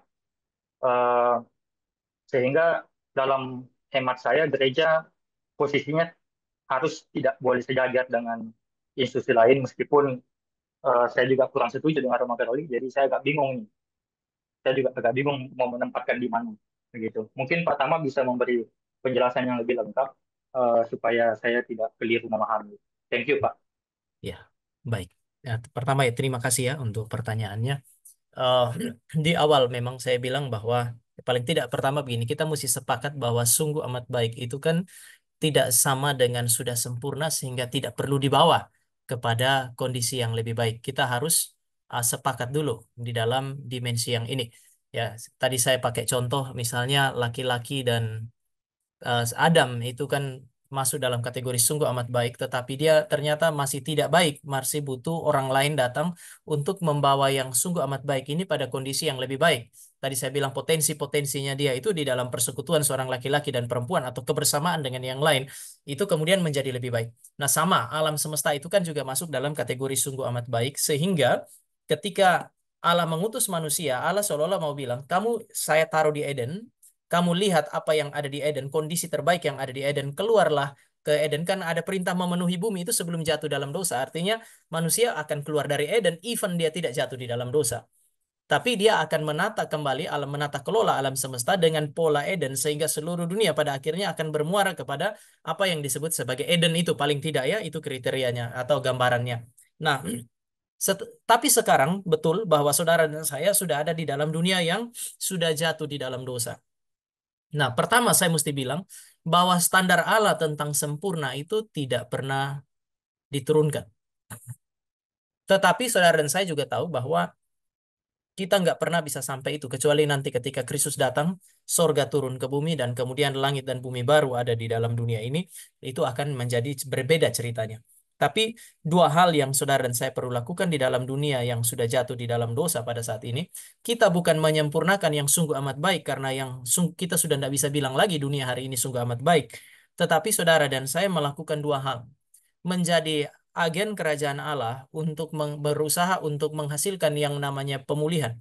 Dimanapun saudara dan saya kerja di bidang ekonomi atau bidang apapun itu ya, yang kita perjuangkan adalah pemulihan supaya apa ya, kehidupan ekonomi berjalan sebagaimana seharusnya. Jadi kita mencoba untuk membawa dunia ini untuk berjalan sebagaimana seharusnya. Bahwa kemudian akan ada pergumulan itu satu hal. Yang kedua adalah tadi saya bilang ya restrain evil. Ya, jadi yang dengan kehadirannya orang Kristen menyampaikan bagaimana seharusnya satu bidang itu berjalan, ya saudara dan saya bisa lihat bahwa sebenarnya di dalam konteks itu kita sementara berusaha untuk apa ya, menjadi alat Tuhan untuk mengekang kejahatan atau menahan sehingga bidang itu tidak menjadi lebih buruk dari yang seharusnya. Garam itu mencegah pembusukan misalnya. Kalau tadi saya bilang pemulihan, kita dimasuk sebagai terang. Dunia atau bidang hidup yang gelap menjadi terang. Bagi saya itu pemulihan. Sementara ketika saudara dan saya ngomong menjadi garam, garam itu mencegah pembusukan. Ini restrain, dia mencegah sehingga tidak yang harusnya jahatnya 90, itu kita cegah supaya tidak sampai 90. Katakanlah kita tahan di berapa tuh? 60 dan seterusnya. Ini hanya contoh ya untuk gambaran itu. Jadi, ya betul. Kita sudah tidak ada di dalam dunia yang sungguh amat baik, tapi ingat baik-baik, standar Tuhan tidak turun. Standar yang sungguh amat baik, bahkan yang lebih baik, yang sempurna yang Allah berikan, itu menjadi standar yang kita rujuk untuk menghasilkan apa pemulihan. Jadi standar sempurna dirujuk, makanya saya bilang ya kita harus pakai melewati proses yang disebut sebagai proses belajar. Mempelajari hukum-hukum Tuhan sehingga itu yang kemudian menjadi standar bagi saudara dan saya untuk melakukan pemulihan dan mengekang kejahatan. Yang kedua terkait dengan gereja. Eh, kalau kalau itu gambaran umum ya, sangat membingungkan kalau seandainya kita bilang gereja tidak di apa ya, tidak sejajar. Kalau tidak sejajar kita mau tempatkan di mana misalnya? Kita mau tempatkan di bawah pasti juga nggak mau. Tapi tadi menarik, mau taruh di atas juga ragu-ragu. Kalau taruh di atas dan gereja adalah gini. Kalau kita bilang gereja adalah satu-satunya institusi yang bisa mengenal hukum-hukum Allah, maka dia harus ada di atas, maka harusnya Katolik benar. Sebaliknya, kita percaya bahwa betul, tadi saya bilang hukum Allah itu diletakkan di dalam dua kitab. Kitab pertama ini yang disebut sebagai kitab suci, Alkitab. Yang kedua adalah kitab alam. Dan terkait dengan kitab alam ini, kita menemukan bahwa saintis, politisi itu juga bisa menemukan kebenaran-kebenaran yang ada di dalam konteks apa ya, di dalam konteks kehidupan. Misalnya ya, saya kasih satu contoh itu Pilatus. Ya, Pilatus adalah seorang politisi handal dan sekaligus seorang yang bisa menginterpretasi. Sebagai seorang politisi, dia harus punya ketajaman interpretasi dan saudara bisa belajar jadi politisi itu dari Pilatus sebenarnya. Asal jangan jadi Pilatus. Dia itu bukan hanya mengadili, tetapi dia bisa menemukan motif di balik usaha menyerahkan Tuhan Yesus. Teman-teman masih ingat itu ya? Dia menemukan bahwa orang banyak menyerahkan Yesus karena iri hati. Dan dia menemukan Yesus tidak bersalah. Wah, itu butuh standar yang sangat tinggi. Hal-hal yang saudara dan saya temukan di dalam Alkitab, kebenaran-kebenaran. Karena saya bilang segala kebenaran adalah kebenaran Allah. Ya, bisa juga orang menemukan apa ya, kebenaran di dalam studi filsafat, filsafat hukum, filsafat ekonomi, dan lain-lain. Lalu kemudian dia mengembangkan itu. Gereja nggak perlu kemudian mengintervensinya. Yang kedua, bahwa mengatakan gereja itu juga ya ada hukum-hukum Tuhan di situ. Betul. Tetapi kan gereja juga melewati proses interpretasi dan jangan lupa seringkali gereja juga bisa salah interpretasi. Sehingga kita tidak bisa bilang bahwa gereja ada di atas segala-galanya dan di atas semua hanya di bawah Allah dan mengatur. Oh enggak, betul kita harus menempatkan diri kita di bawah Tuhan, tetapi Tuhanlah yang harus ada di atas segala-galanya. Jadi kalau gambar yang saya katakan, sampaikan tadi ya, sama seperti gereja tunduk kepada aturan-aturan Tuhan, demikian juga setiap bidang hidup tunduk kepada aturan-aturan Tuhan. Nah, bagaimana gereja? Ya, gereja menempatkan diri pada posisinya sambil mengutus umatnya masuk ke berbagai bidang, umat Allah masuk ke berbagai bidang dan kemudian mempengaruhi. Bukan dengan gereja menempatkan diri di atas yang lain, lalu kemudian mengatur semua. Karena gereja itu juga punya keterbatasan nih. Ya. Misalnya, kalau kita nih adalah orang-orang berdosa yang tidak akan pernah bisa menghindari. Kalau gereja itu ada di atas segala sesuatu, kita akan atur semua berdasarkan hukum-hukum Kristen. Semua yang nggak cocok dengan Kristen, wah, itu pada akhirnya banyak konsekuensinya. Jadi, uh, banyak orang sudah melihat, orang Kristen sudah melihat bahwa gereja kalau ditempatkan di atas itu juga berbahaya. Potensi bahayanya juga jauh lebih besar. Semakin kekuasaan gereja besar, semakin bahaya. Tapi kalau sebagaimana yang Tuhan lihat, gereja dan yang lain-lain itu sejajar, tetapi kemudian pemerintah itu punya peran di dalam mendukung gereja, gereja menjalankan peran untuk mendukung pemerintah, termasuk seperti yang saya jelaskan, semua justru akan berjalan dengan lebih baik. Saya kira itu. Ya, baik. Saya akan lanjutkan. Mungkin bisa Pak Jimmy. Selamat malam Pak Tama. Ya, malam. Salam kenal Pak. Iya, Saya mari Pak Jimmy. ya Silakan, Pak. ini juga kali pertama saya join Zoom ini ya. Ya sebenarnya sih pertanyaan saya hampir mirip dengan pertanyaan barusan tapi yang pertama ya. Oh iya, Pak. Eh, tapi mungkin ada dinamika yang lain lah. Tapi tadi udah sempat disebutkan kalau orang Kristen baik Tuhan maupun bukan hamba Tuhan. Nah ini semua dipanggil untuk eh, dedikasi lah begitu ya dalam proses belajar juga bekerja dengan tujuannya ya menyempurnakan ciptaan atau memancarkan kemuliaan Allah gitu kan. Jadi kalau saya boleh berinterpretasi ya kita bekerja sebaik mungkin lah ya sesuai dengan standar ya. Standar bahkan ada orang-orang campuran antara orang sekuler sekali lagi atau orang Kristen dia udah pada bikin standar kan. Misalnya di akuntansi standar yang baik apa, di Iya, engineering standar yang baik apa. Nah, tapi kalau kita lihat Pak ya, uh, ya ini secara fakta lah mungkin. Manusia baik Kristen maupun non-Kristen itu punya kapasitas yang terbatas ya dalam hal belajar maupun bekerja gitu. Uh, ada yang dikasih anugerah dengan kapasitas atau kemampuan yang tinggi, ada yang rendah. Kemudian ada juga mungkin punya kapasitas gitu, tetapi dalam hal belajar maupun kerja dia nggak ada engagement gitu kan. Kalau saya pernah baca itu ada survei semua global workforce ya Pak, pekerja-pekerja di dunia ini itu komposisinya 15% itu udah pasti dia nggak mau engage. Dia pokoknya karyawan yang pengennya berhenti aja gitu, pindah, pengen berhenti, nggak mau kerja. Terus 62% itu yang kategorinya nggak engage.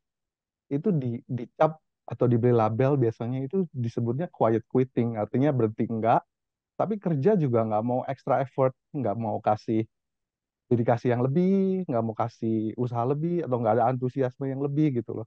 Pokoknya yang penting kerja aja cukup gitu. Nah, sisanya 23% ya tentunya yang engage ya. Itu yang top performance gitu. Nah, dengan 15, 62, dan 23 ini, komposisi ini, ya tentunya dia nggak punya ya. Kalau kita iris orang Kristennya aja berapa sih gitu. Tapi kalau misalnya kita anggap sama deh, ah, campur lah itu. Kristen semua gitu kan ya. Nggak mungkin kan Kristennya 100% engage. Kalau komposisi ini kita bawa, tadi Bapak sempat bilang sebut sampai langit dan bumi yang baru. Ya,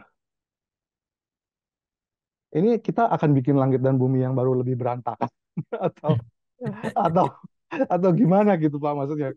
Mengingat Oke, tadi tujuannya adalah kan kita harus memuliakan ah, memancarkan kemuliaan Allah. Sedangkan faktanya seperti ini. Mungkin oke, ini yang saya gumulkannya. Jadi apa sih yang akan berubah? Apa sih yang akan berganti? Kan nggak mungkin kita semua begitu langit dan bumi yang baru tahu-tahu ya nggak tahu ya ini teori saya. Saya tadinya nggak bisa A, tahu-tahu saya punya kemampuan bisa A gitu. Kan pasti ada kontinuum kan antara yang ya, sekarang sampai yang nanti. Nah ini yang terkadang atau sering saya gumulkan sebagai pekerja. Itu aja Pak. Terima oke Pak. kasih. Baik Pak Jimmy, makasih Pak. Kita akhirnya ketemu di sini Pak ya. Oke. Ah, yang pertama terkait dengan standar-standar atau katakanlah gini, melalui studi lah orang Kristen maupun orang non-Kristen itu bisa menemukan atau bersumbangsi pada bidang hidup masing-masing. Mereka melalui studi tadi saya pakai istilah observasi dan lain-lain, penelitian dan seterusnya, maka setiap bidang itu kan pada akhirnya setiap orang yang ada pada setiap bidang itu bisa menemukan kebenaran-kebenaran yang ada di dalam alam, lalu kemudian mengembangkannya. Itu normal. Saya kira Kristen dan non-Kristen itu mendapat apa menjalankan itu. Yang kedua adalah terkait dengan kapasitas, ya, keterbatasan kapasitas. Betul. Eh, Semua orang itu punya kapasitas terbatas, Pak. Tetapi juga di sisi yang lain seringkali keterbatasan kapasitas itu kan juga masih bisa kita ya, sorry ya, limitasinya kita itu masih bisa kita coba dekati atau bahkan bisa pelan-pelan terlampaui justru melalui apa yang disebut sebagai proses belajar. Kan kita semua manusia itu punya potensi untuk berkembang. Daniel Kahneman mengatakan bahwa dia seorang apa ya psikolog ya dia bilang ya kapasitas apa ya pemikiran manusia atau intelektual manusia kapasitas yang dia miliki itu hampir unlimited. Artinya kalau itu dipakai dan kemudian dipelajari ya banyak hal bisa masuk di sana untuk kemudian mengembangkan diri. Kalau kita pakai perspektif Alkitab, ya Tuhan kasih talenta 5, kelihatannya cuma 5, tetapi kalau diusahakan kan jadi 10. Artinya kapasitas kita hari ini itu masih bisa mengalami apa yang disebut sebagai perkembangan. Tujuan studi dan tujuan kemudian melakukan riset dan lain-lain di setiap bidang kan pada akhirnya adalah untuk mengembangkan kapasitas. Nah, persoalan terkait dengan begitu banyaknya orang yang tidak punya engagement dengan pekerjaannya dia, katakan bahkan tidak punya komitmen, sekedar hadir untuk mengisi perutnya dia di setiap bidang hidup itu, memang ini menjadi sebuah tantangan serius justru bagi orang Kristen. Nah, kalau kita lihat dari pertemuan pertama dan pertemuan kedua, waktu saya ngomong mengenai panggilan itu melibatkan apa yang disebut sebagai dedikasi. Hari ini kan kita ngomong studi, Pak. Tetapi kemarin itu kita sempat bicara di minggu yang lalu mengenai dedikasi. Dedikasi berarti kita mempersembahkan hidup, menjadikan apa ya ruang kerja kita sebagai mesbah di mana korban itu dipersembahkan dan itu adalah hidup kita.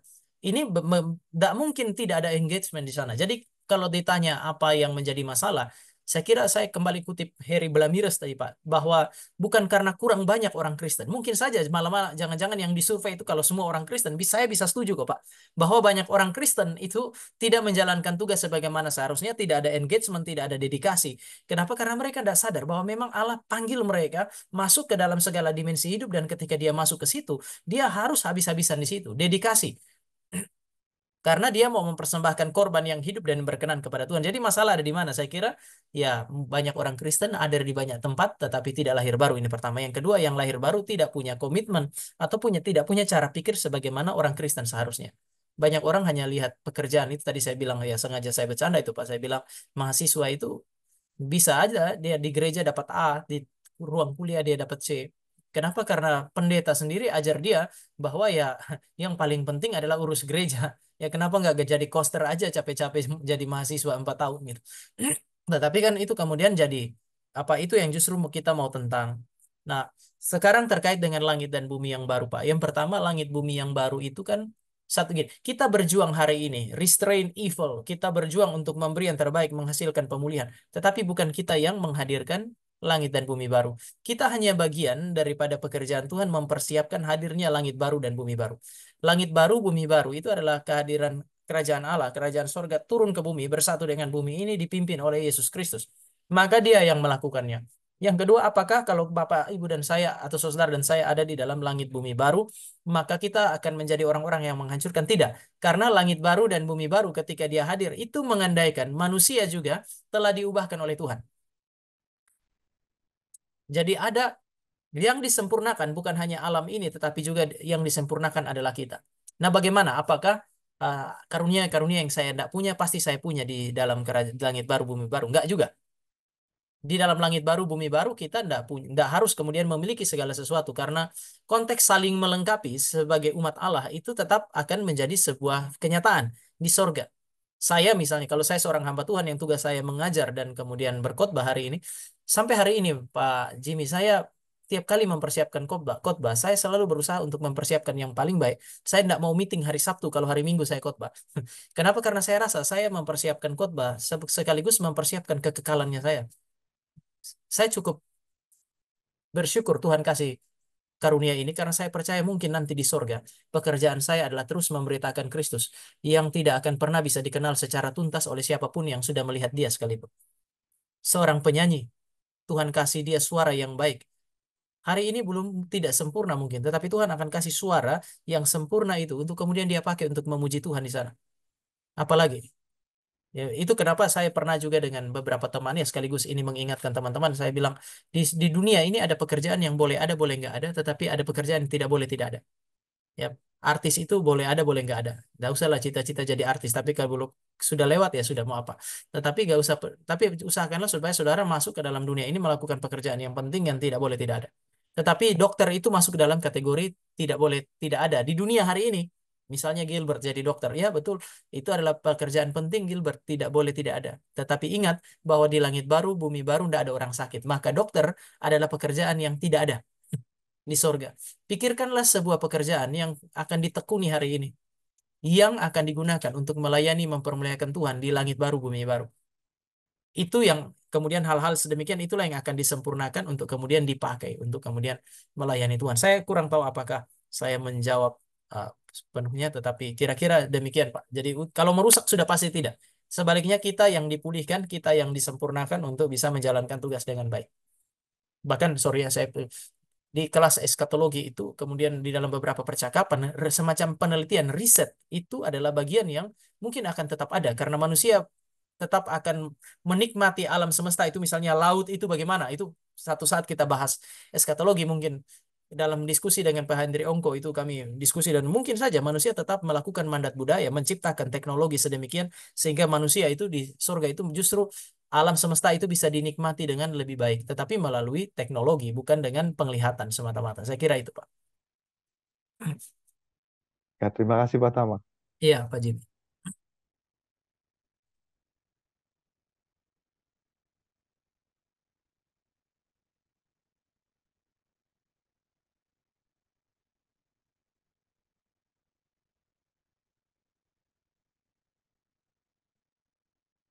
Oh iya, Oke. kayak Libita ini ya Pak ya, masih ada kendala jaringan. Iya, iya. Ini kita coba ke pertanyaan slide dulu ya Pak, nanti lanjut ke yang Kaizen. Ini yang pertama menyambung pertanyaan tentang gereja sejati tadi. Bagaimana seharusnya jika gereja institusional perlu disuarakan kenabian, tetapi bidangku bukan hamba Tuhan? Ya, bisa.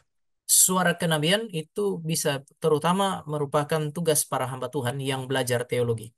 Mereka belajar teologi, mereka harus menggerakkan tugas hamba. Dia hamba Tuhan. Dia adalah pemimpin dalam gereja, maka dia harus menyuarakan suara kenabian dari gereja kepada jemaat, menggerakkan jemaat untuk sama-sama menyuarakan kebenaran. Tetapi kalau Anda bukan seorang hamba Tuhan, Anda bisa menjadi seorang apa ya? Bukan menjadi seorang hamba Tuhan yang itu, tapi saudara bisa mendorong jemaat untuk mendorong hamba Tuhan menyuarakan suara kenabian. Karena banyak hamba Tuhan tuh cenderung diam. Maka saudara perlu, ayo Pak, ayo Bu, kita harus bersuara ini. Nggak boleh nggak. Ya, itu tugasnya saudara mungkin mewakili gereja untuk jemaat, untuk mendorong hamba Tuhan memimpin jemaat, menyampaikan suara kenabian. Gereja tuh boleh ikut demo, bala. Saya pernah tuh, dari mimbar, tetapi tur setelah saya tahu ada kondisi yang tidak beres, kira-kira 10 tahun yang lalu ya, itu dalam kondisi yang tidak begitu bagus gitu. Maksudnya agama waktu itu sudah diperkosa dalam tanda petik itu. Ya, setelah turun dari mimbar, saya bilang hari besok saya akan pergi demo. Kalau ada yang mau ikut, saya tidak bilang gerak. Tapi kalau saudara mau pergi, mau ikut, kita ketemu di stasiun. Dan cukup banyak jemaat saya ketemu di stasiun hari itu. Kami pergi sama-sama. Maksud saya, ya saudara perlu, hamba Tuhan perlu menggerakkan, tetapi kalau hamba Tuhan diam, jemaat punya fungsi untuk mendorong hamba Tuhan untuk melakukannya. Tapi kan ada argumentasi kenapa gereja harus bertindak, kenapa gereja harus bersuara, itu harus ada argumentasi. Yang bahaya adalah saudara merasa gereja harus bertindak, padahal hamba Tuhan merasa tidak, lalu kemudian kita tidak ada argumentasi, kita hanya datang lalu kemudian marah-marah, ya tidak cukup. Saya kira itu. Ya, baik Pak. Selanjutnya masih ada ini terkait mengenai bagian sistem nilai Kristen dan gereja sekuler. Apakah gereja yang sejajar adalah gereja institusional, bukan gereja sejati tubuh Kristus?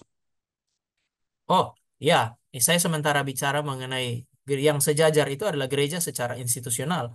Gereja secara institusional kan tidak berpolitik, tetapi dia bisa mengutus atau mempersiapkan politisi Kristen masuk ke dunia politik. Betul, yang saya maksudkan adalah gereja secara institusional.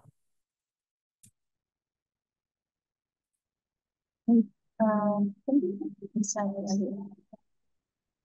Oke. Untuk pertanyaan, oke, ada yang raise hand ya. Ada 3 orang, tapi mungkin bisa langsung.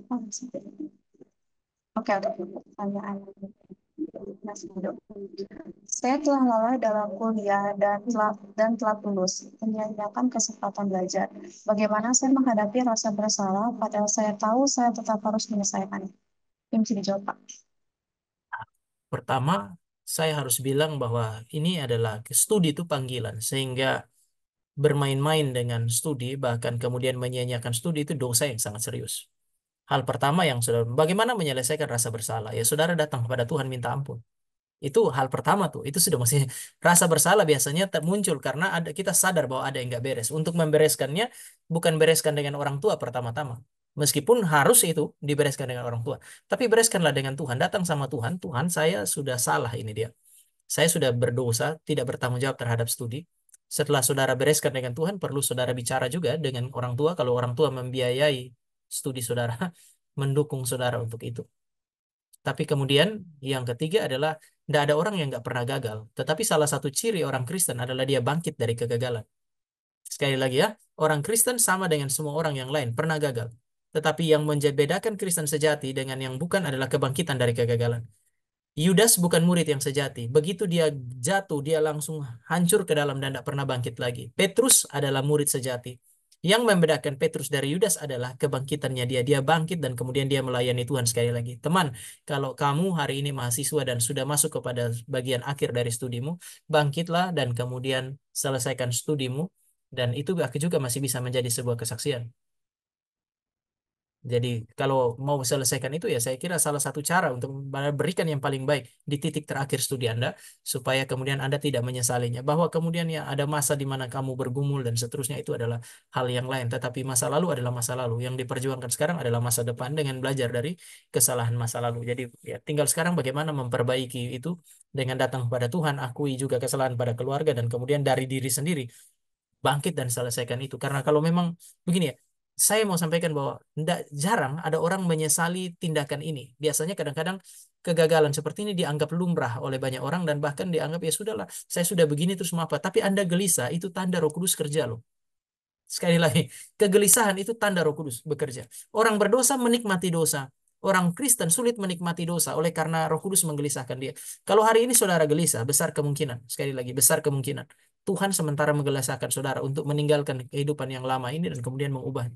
Ya, saya bersyukur untuk pertanyaan ini karena saya tahu tidak mungkin kalau tidak ada pekerjaan ala Roh Kudus, saudara bisa punya perasaan ini. Saya kira itu. Baik, mungkin di sini ada yang raise hand. Mungkin bisa Kak Vera, bisa langsung ke pertanyaannya ya, Kak.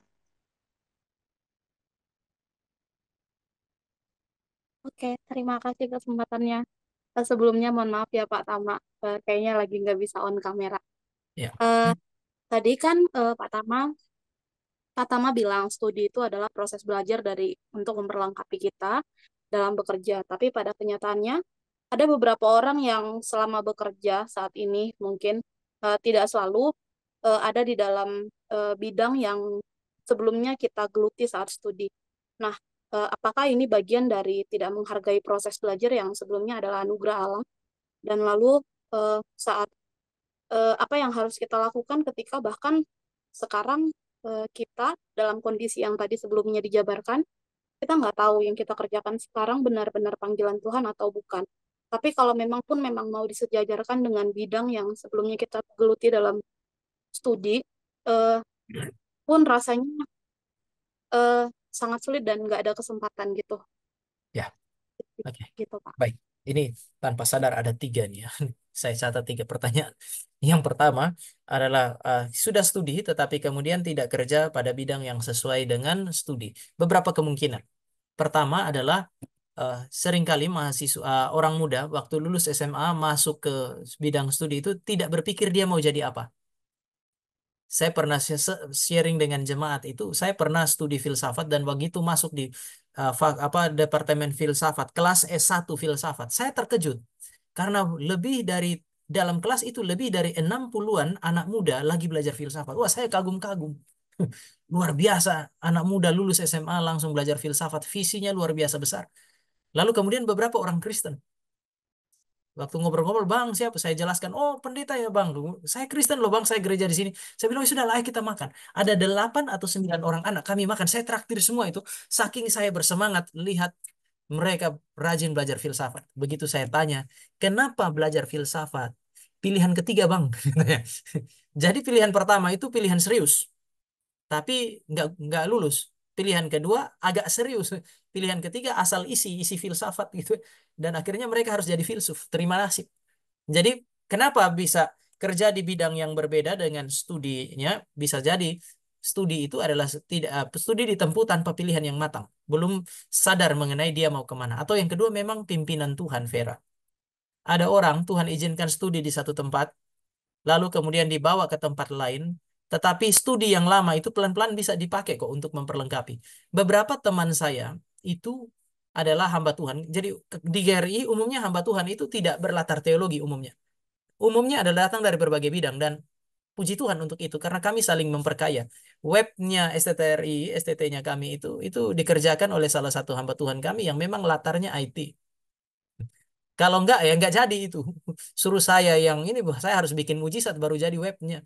Tapi karena ada teman itu dia kerjakan. Lalu kemudian sekarang dimatangkan, dimutakhirkan oleh orang-orang berikutnya. Tetapi pada zaman di mana STT lain belum punya web, kami sudah mulai punya web dan sudah mulai bangun web melalui siapa? Melalui teman ini. Artinya Tuhan pernah tempatkan dia pada studi itu, Tuhan pimpin dia ke tempat yang lain, lalu kemudian sebagai hamba Tuhan, lalu keilmuannya dipakai di sana. Musa itu 40 tahun belajar hikmat Mesir, lalu kemudian hikmat Mesir dipakai untuk mengembalakan domba. Nggak cocok. 40 tahun pula. Tetapi dilatihlah kombinasi antara studi hikmat Mesir, studi di lapangan dengan domba-domba itu yang kemudian dipakai untuk melembutkan hati Musa, merendahkan hati Musa, melayani selama 40 tahun terhadap orang Mesir. Nah, dengan demikian, saya mau jawab yang kedua. Kalau seandainya ada di tempat yang sekarang, studi lagi mungkin jika masih bisa. Tapi kalaupun tidak bisa, studi itu kan nggak harus lewat kuliah. Tadi saya berapa kali bilang baca buku dan lain-lain. Jadi studi formal maupun studi informal itu mungkin untuk meluaskan wawasan kita. Tapi kalau bisa studi formal, kenapa tidak? Itu sesuatu yang baik. Itu berkaitan juga dengan pemahaman kita terhadap zaman ini. Persaingan itu sudah ada di titik sana. Jadi kalau saudara bisa studi, ya studi lagi. Tidak apa-apa dari awal, saya kira tidak ada masalah jika Tuhan kasih kesempatan. Kalau tidak, ya belajar itu tidak harus di sekolah sih, di kampus. Lalu yang kedua, berikut adalah apakah itu panggilan? Oh, panggilan itu di pertemuan pertama saya sudah bilang, panggilan tuh Vera itu seperti stasiun. Hari ini di stasiun Manggarai, besok di stasiun Cikarang. Mahasiswa hari ini jangan lihat, orang seringkali mahasiswa lihat kehidupan mahasiswa sebagai hanya satu fase persiapan untuk menggenapi panggilan Tuhan. Nah, ini salahnya. Kenapa saudara main-main? Karena saudara pikir studi itu bukan panggilan, itu hanya jalan untuk menggenapi panggilan. Ada yang lebih mulia. Oh enggak. Hari ini saudara mahasiswa, ya berarti Tuhan panggil saudara jadi mahasiswa pada 4 tahun ini. Kerjakan yang paling baik. Itu mesbah saudara. Lalu kemudian persembahkan hidup saudara kepada Tuhan di dalam dimensi itu. Itu menjadi korban yang hidup, korban yang berkenan kepada Allah, itu ada di dalam konteks kampus.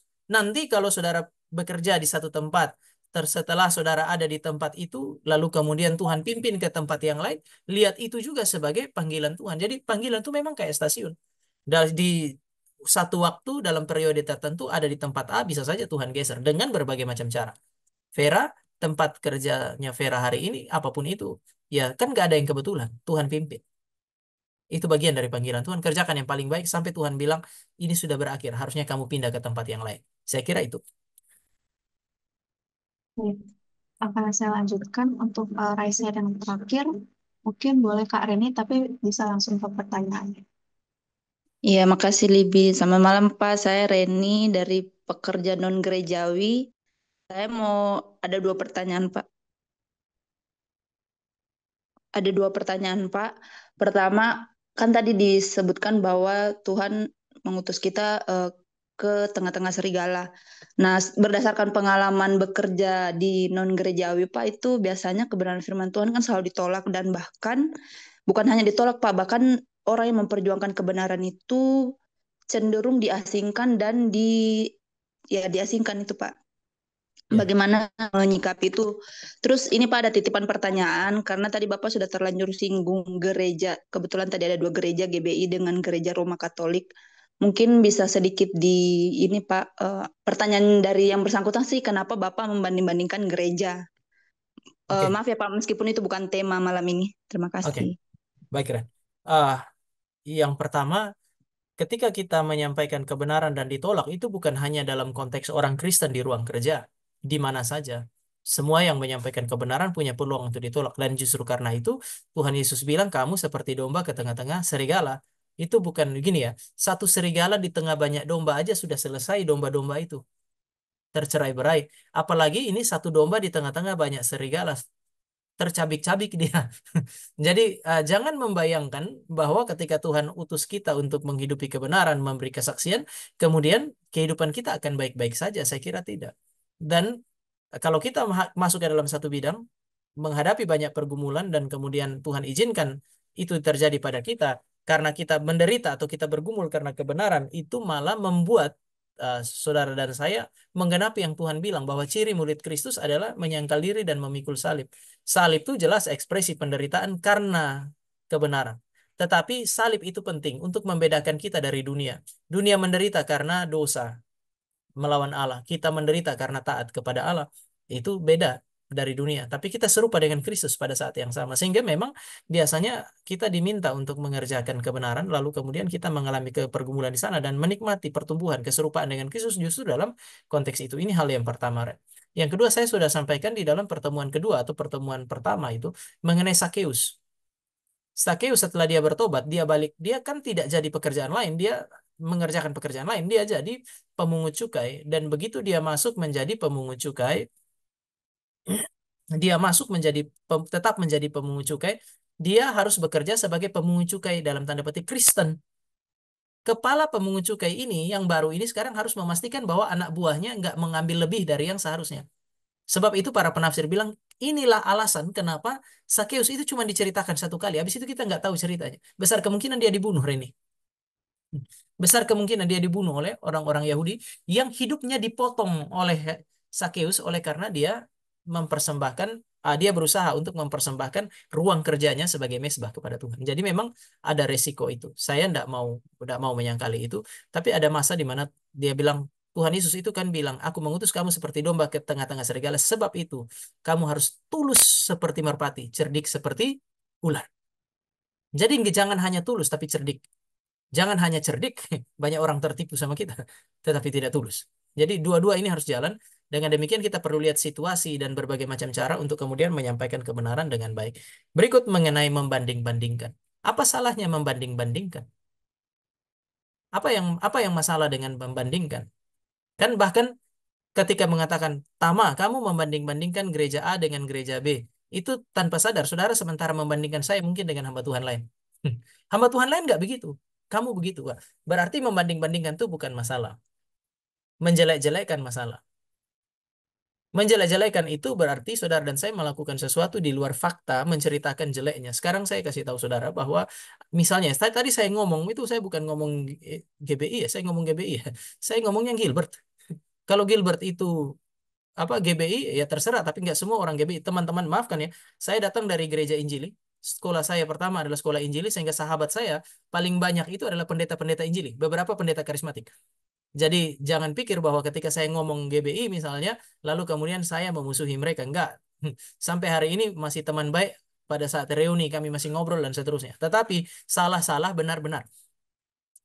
Boleh cari videonya saya, boleh cari juga videonya Gilbert. Itu berpotongan ketika dia kritik mengenai orang yang ada di Menara Gading dan seterusnya. Lalu, apakah saya salah ketika saya mengatakan bahwa Gilbert itu melakukan plagiarisme untuk lulus terkait kelulusannya dia? Dia melakukan plagiarisme terhadap apa papernya orang lain. Paper teman yang lulus lebih dulu diambil oleh pendeta Gilbert, bulat-bulat diterbitkan di jurnal yang lain. Saya mau tanya, kalau Anda mahasiswa, ini dilakukan pada dosen, apa yang dilakukan oleh kampus? Apakah saya sementara membandingkan? Tidak, saya tidak membandingkan. Saya sementara mengatakan dia melakukan kesalahan fatal sebagai seorang hamba Tuhan, sambil khotbah, sambil mencuri pekerjaan orang lain, lalu dipublikasikan sebagai pekerjaannya dia. Lalu kemudian baru sekarang dia minta tulis surat di situ minta maaf, dan saudara baca surat permintaan maafnya dia. Dia minta maaf kepada dosen, tapi dia tidak pernah minta maaf kepada teman yang dia curi papernya. Itu menyakitkan.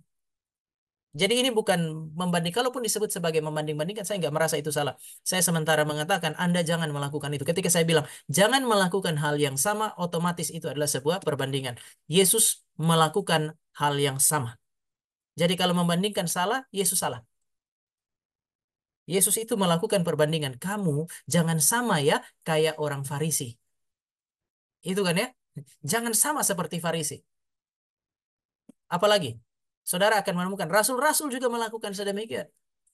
Yohanes bilang, pengajar-pengajar sesat itu sudah ada di antara kamu. Kamu jangan sama seperti mereka. Apakah ini membanding-bandingkan dan salah? Tidak bisa. Perbandingan adalah salah satu metode belajar. Perbandingan adalah salah satu metode mengajar. Sehingga saya melakukan ini, dan saya tidak merasa ada kesalahan dengan itu. Kecuali kalau data-data yang saya sajikan palsu. Tetapi surat mengenai pendeta Gilbert adalah sebuah surat yang sudah jelas demikian.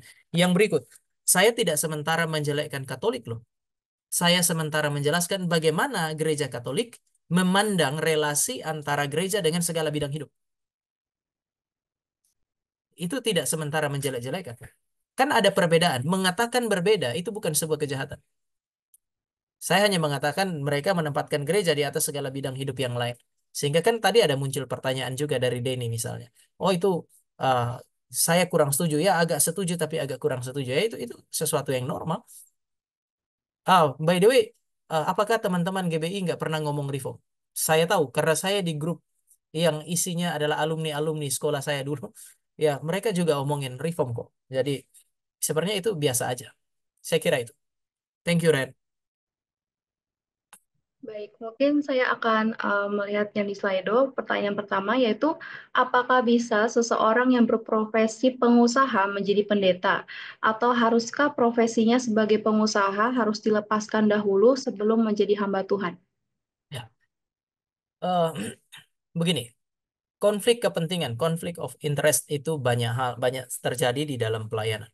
Yang kedua, eh, ketika saudara dan saya melayani, pelayanan dan kebergantungan kepada Tuhan itu dekat sekali. Maka saya membedakan dua konteks untuk pertanyaan ini. Pertama, konteks Paulus. Paulus itu melayani sambil apa? Paulus itu melayani sambil buat tenda. Kenapa? Karena yang dia layani adalah orang-orang kafir. Orang-orang kafir dan tidak elok. Satu orang Kristen datang melayani memberitakan Injil. Allah Maha Besar, Allah Maha Kasih, dan itu adalah Allah yang harus dikenal di dalam Kristus. Habis khotbah dia bilang, bagi dong duitmu karena saya mau hidup. Tidak bisa. Dia harus jadi pembuat tenda untuk self support, mendukung hidupnya dia dan kemudian dia melayani Tuhan. Nah, ini berkaitan dengan teman-teman saya misalnya dari apa gereja-gereja seperti GPDI, Gereja Pentakosta itu mereka masuk ke berbagai macam wilayah yang kecil-kecil, lalu ke mereka mereka mulai bangun di sana. Nah, mau tidak mau dia harus kerja karena belum ada jemaat yang support dia. Tetapi ketika dia masuk kepada satu bidang di mana dia sudah masuk ke dalam satu gereja yang sudah cukup mapan, ya sudah dia belajar untuk kemudian memberi dirinya, memberi waktunya untuk kemudian ya tinggalkan pekerjaannya dia supaya dia tidak usah pusing-pusing lagi pikirin dia punya usaha dan lain-lain. Nggak gampang itu jadi pengusaha. Saya tahu itu. Menjadi pengusaha itu tidak gampang kok. Nah, kalau dia masih jadi pengusaha, lalu kemudian bisnisnya jadi ada masalah dan seterusnya, setengah mati. Saya mau kasih tahu, jadi pengusaha sulit, jadi pendeta juga sulit. Karena siap khotbah itu nggak gampang. Teman-teman untuk khotbah, ngajar hari ini, kira-kira setengah jam lebih, saya persiapan dari hari Senin. Jadi gembala itu, saudara akan khotbah itu bisa jadi Senin sampai dengan hari Minggu. Butuh konsentrasi, butuh kualitas paling baik, butuh dedikasi untuk kemudian memberikan pelayanan yang paling baik. Jadi mau tidak mau dia perlu memberikan semuanya. Jadi pengusaha jadi hamba Tuhan boleh, tapi tinggalinlah pekerjaan dia sebagai pengusaha kalau gerejanya sudah cukup mapan untuk kemudian mendukung dia. Tapi kalau dia memulai satu gereja yang sama sekali belum tidak bisa memberikan support untuk dia, ya mau nggak mau. Saya kira itu. Jadi kita lihat situasi juga ya.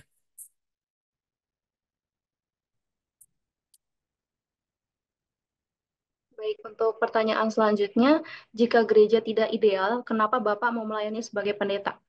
Ya, karena Yesus Kristus mendirikan gereja dan gereja yang dia dirikan jelas-jelas tidak ideal. Ya, kalau mengatakan tidak ideal, betul tidak ideal.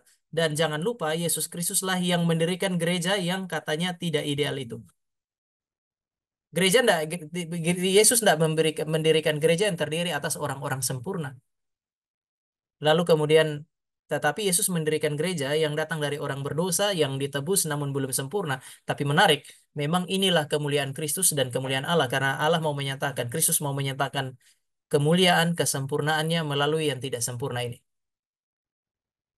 Kenapa saya memutuskan untuk melayani dalam gereja yang tidak sempurna? Justru karena gereja tidak sempurna, maka hamba Tuhan harus masuk dan kemudian melayani dengan cara apa? Dengan bercerita mengenai kesempurnaan Kristus, supaya semua rame-rame berjuang untuk menjadi serupa dengan Kristus. Apakah saya sudah sempurna? Juga tidak, tetapi Tuhan tidak suruh saya sempurna dulu baru melayani. Petrus itu baru habis menyangkal Tuhan Yesus 3 kali. Tuhan Yesus bilang begini, gembalakanlah domba-dombaku. Petrus gak sempurna. Bahkan dia nangis waktu dia dengar panggilan itu. Jadi, kenapa? Kalau pertanyaannya kenapa ya? Karena pertama Kristus mendirikan gereja dan gereja yang didirikan memang bukan gereja yang sempurna sampai nanti Kristus datang kembali. Yang kedua, karena Kristus yang sempurna mau menyatakan kemuliaannya melalui gereja yang tidak sempurna.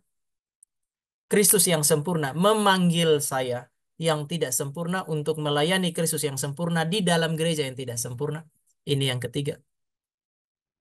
Yang keempat, meskipun tidak sempurna, gereja itu mempelai Kristus. Kristus, Paulus bilang dia mempelai Kristus. Meskipun tidak sempurna, gereja itu terlalu berharga untuk ditinggalkan, teman. Pak Petrus bilang ini tidak didirikan dengan emas dan perak, tetapi dengan darah yang mahal, dan itu adalah darah Kristus, darah yang sempurna. Jadi saudara mesti lihat gereja yang tidak, gereja lokal itu paling tidak sempurna. Kalau gereja universal itu langsung otomatis, wah ini dia sudah dari sudut pandang Allah selesai itu. Tapi gereja lokal adalah gereja yang paling tidak sempurna. Cuman kata gereja paling banyak dipakai untuk apa? Untuk gereja lokal di dalam perjanjian baru. Saudara mesti lihat gereja lokal itu berharga, maka saya masuk ke sana karena saya tahu saya sementara berurusan dengan milik Allah yang sangat berharga. Alam maut tidak menguasainya. Wah, Tuhan Yesus jaga dia. Masa saya nggak mau terlibat di dalamnya? Saya kira itu. Baik, mungkin bisa ke Kak Niki untuk bertanya. Ya, selamat malam, Pak Tama. Ya, malam. Niki. Iya, Pak. eh, Sebenarnya pertanyaannya saya mengenai yang minggu lalu begitu, Pak. Karena kan memang sempat disinggung tentang eh, salah satu tulisan Weber begitu ya, mengenai Ya, etika Protestan dan spirit kapitalisme begitu. Yang dimana dampaknya makin kemari itu seringkali orang Kristen, ya saya perhatikan mungkin termasuk Reform juga begitu ya, mengukur eh, sedikit banyak, walaupun mungkin tidak rigid, tetapi secara kultural cukup terasa. Mengukur eh, panggilan dan mungkin kerohanian seseorang itu nanti dikaitkan dengan eh, akumulasi daripada kapital ekonominya. Tentu ya kita sudah masuk dalam asumsi pekerjaannya beres halal begitu ya Pak ya. Tapi kebanyakan diukur, eh, oh orang ini sedang mengerjakan panggilan dengan baik ketika dia sanggup mengumpulkan kapital ekonomi. Yang nanti tentu saja penggunaannya bisa di tanda petik dibaptis gitu ya Pak untuk urusan gereja gitu. Itu satu Pak.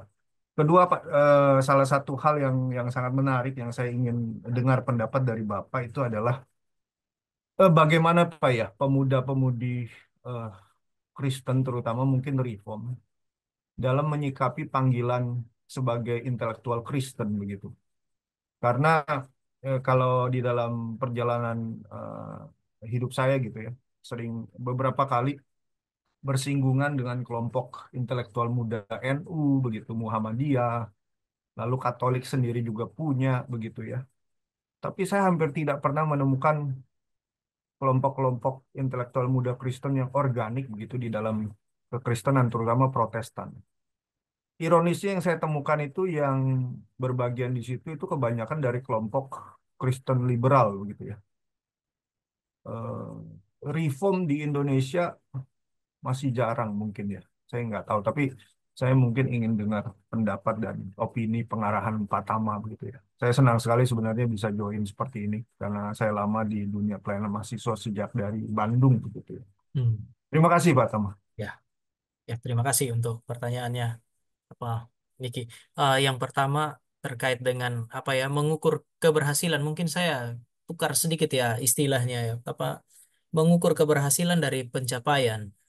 Apa ya spiritualitas dari pencapaian. Jadi kalau kita punya spiritualitas baik, kita adalah orang-orang yang berhasil, orang-orang yang unggul di dalam tanda petik. Kalau kita punya sejumlah apa ya pencapaian yang dapat dibanggakan lah ya, atau bahkan sudah kadang-kadang sampai di titik tertentu pencapaian itu pun masih menurut siapa gitu ya.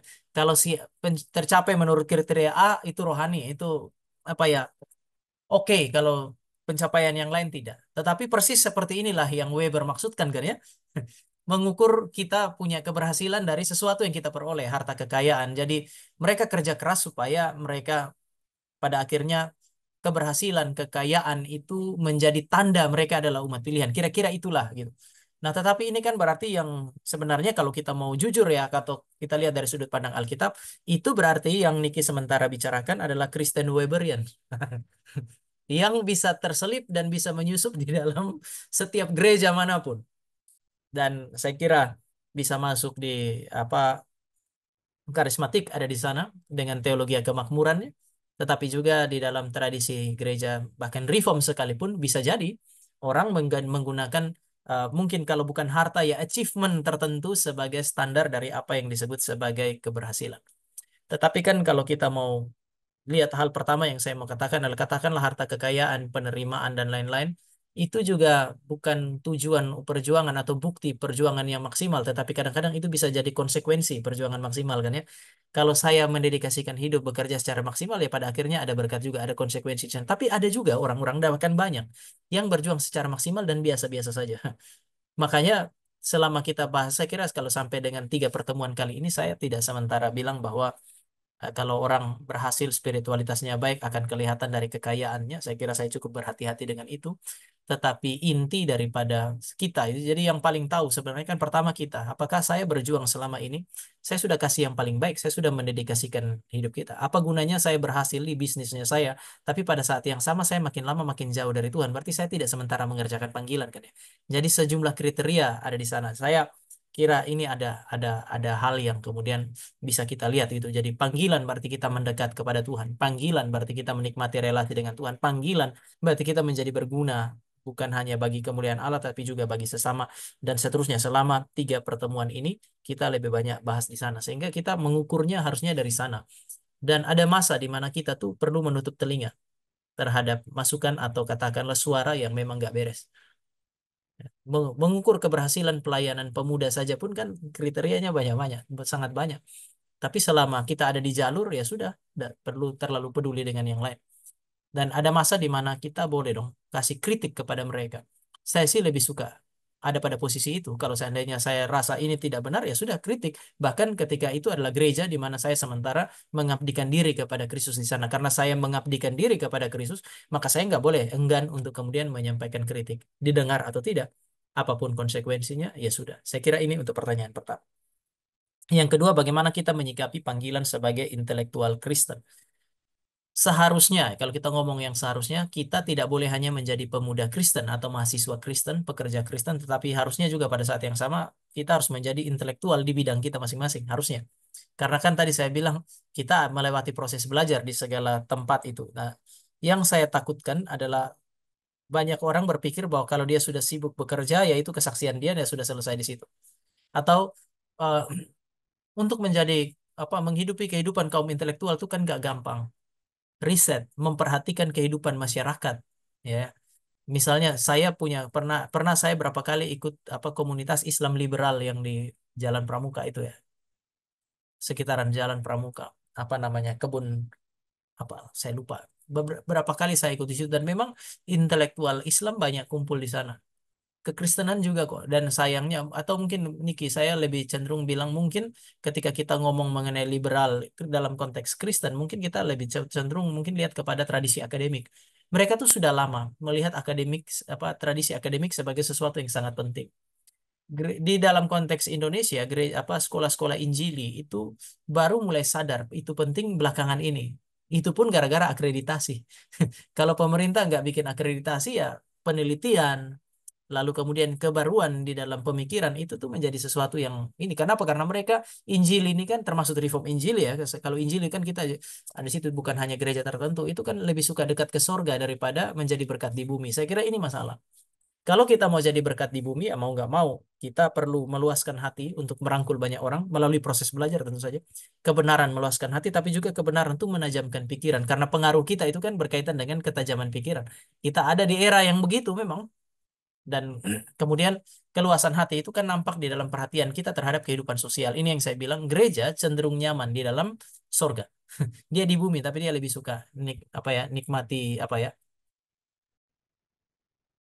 namanya lebih lebih suka menikmati kehidupan sorgawinya daripada pergumulan di dalam dunia. Seharusnya kalau kita mau menjadi kaum intelektual itu kalau saya pinjam Pendeta Gilbert bukan di Menara Gading saja. Kaum intelektual adalah mereka yang juga bisa turun dalam Menara Gading, bergaul dengan masyarakat dan kemudian berjuang bersama-sama. Berapa banyak sih di antara saudara dan saya hari ini yang pernah ada di aksi Kamisan? Saya takut beberapa di antara saudara waktu ngomong aksi Kamisan, saudara pikir perspede pada hari Kamis. Berarti asing sekali bagi kita di telinga kita dari pergumulan bertahun-tahun dari banyak orang yang sebenarnya bergumul dan terus ada di sana. Saya kira ya ini keterlibatan dengan masyarakat itu menjadi sesuatu yang penting sih. Saya kira itu, Niki. Baik, mungkin bisa slide. Baik, ada pertanyaan. Jika dalam gereja begitu banyak kalangan dengan segala pergumulannya, bukankah itu seperti tuntutan yang seperti mustahil dipenuhi sebagai seorang hamba Tuhan yang melayani di gereja? Mustahil. Sebab itu perintahnya adalah beranak cucu dan memenuhi bumi. Jadi memang nggak bisa berharap satu hamba Tuhan menghandle semua. Tetapi justru karena itulah semua orang dari segala bidang dipanggil, suruh kumpul dalam gereja. Gereja adalah kumpulan dari orang-orang Kristen, hamba Tuhan, dan juga para profesional. Untuk sama-sama bergumul dengan segala bidang mereka. Saya kenal dan itu adalah tante saya. Kalau saudara pernah dengar, sekarang sudah cenderung menurun. Tapi dulu itu, semua dokter mungkin pernah tahu ada istilah Persekutuan Tenaga Kerja Kesehatan Indonesia. Itu didirikan oleh tante kandung saya, sudah almarhum, sudah meninggal dia. Mereka punya misi ini. Krisis adalah peluang bagi Injil. Jadi di dalam krisis itu mereka menolong secara medis, tapi mereka juga kemudian melayani dan seterusnya. Siapa yang bimbing mereka ya hamba Tuhan? Jadi profesionalitasnya mereka itu diarahkan oleh tim dokter, tetapi hati mereka dibentuk oleh hamba Tuhan. Jadi ini kan kombinasi yang sangat baik. Saudara perhatikan ya, banyak pendeta yang jadi misionaris itu istrinya kalau bukan dokter perawat. Kenapa? Karena itu adalah memang krisis itu sebuah itu jalur yang sangat luar biasa itu. Nah, yang saya mau katakan sekarang adalah kalau ditanya sulit, nah, betul, saya tahu itu sulit. Tetapi sulit tidak sama dengan tidak mungkin. Tinggal bagaimana hamba Tuhan tuh memberdayakan itu. Lalu ketika kita belajar itu kan berkaitan dengan pergumulan kontekstual. Misalnya ngomong mengenai panggilan ini, karena saya banyak bergaul dengan mahasiswa. Saya tahu ketika mahasiswa mulai tulis skripsi kalau dia Kristen dan dia berpikir mengenai panggilan, biasanya dia baru gelisah itu bukan pada saat dia pertama kali masuk, pas mau lulus. Kenapa? Karena bingung, habis ini mau kemana? Maka kemudian karena sering berjumpa dengan pertanyaan begitu, maka tanpa sadar pikiran saya itu diarahkan kepada urusan panggilan dan entah berapa banyak buku yang saya baca tentang panggilan. Misalnya. Jadi memang pergumulan dengan jemaat mengarahkan proses belajar. Saya kira itu.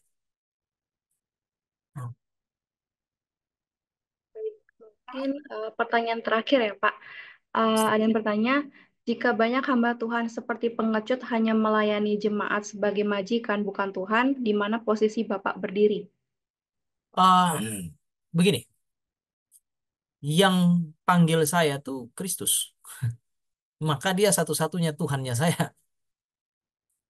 Jemaat itu sama dengan saya. Kami sama-sama hamba Tuhan. Masing-masing mengerjakan bagiannya dia. Dengan demikian ketika saya harus menegur, saya harus tegur. Ketika saya harus ditegur, saya harus ditegur. Jadi kalau mengatakan apa ya, saya bersyukur ya di dalam konteksnya kami ada ya kalau dalam konteks kami Pendeta Stephen Tong itu mengajar kami itu melayani dan kemudian dia selalu bilang begini, hamba Tuhan itu tidak boleh jadi seperti seekor anjing. Anjing itu ketika diberi makan, dia akan selalu goyang ekor sama yang beri makan. Akhirnya yang beri makan akan menjadi tuannya dia. Itu tidak boleh. Nah, hamba Tuhan senior ini adalah hamba Tuhan yang membentuk tulangnya kami sehingga perspektif itu kemudian terbentuk. Dan Alkitab selalu ngomong itu. Eh, Gereja punya tanggung jawab untuk memastikan bahwa lembu yang membajak mulutnya tidak diberangus. Itu jelas dalam perjanjian lama. Jangan membiarkan lembu itu menarik batu penggilingan atau kemudian menarik bajak dengan mulut yang diikat. Artinya kalau dia kerja dia harus makan. Makanya gereja harus punya tanggung jawab untuk mempersiapkan biaya yang cukup untuk hamba Tuhannya dia. Supaya hamba Tuhannya bisa konsentrasi dan kemudian melayani. Hamba Tuhan perlu mendidik itu. Tapi hamba Tuhan nggak boleh gantung sama orang kaya. Itu sesuatu yang nggak boleh. Jadi kalau tanya sama saya, harus pengecut ngapain?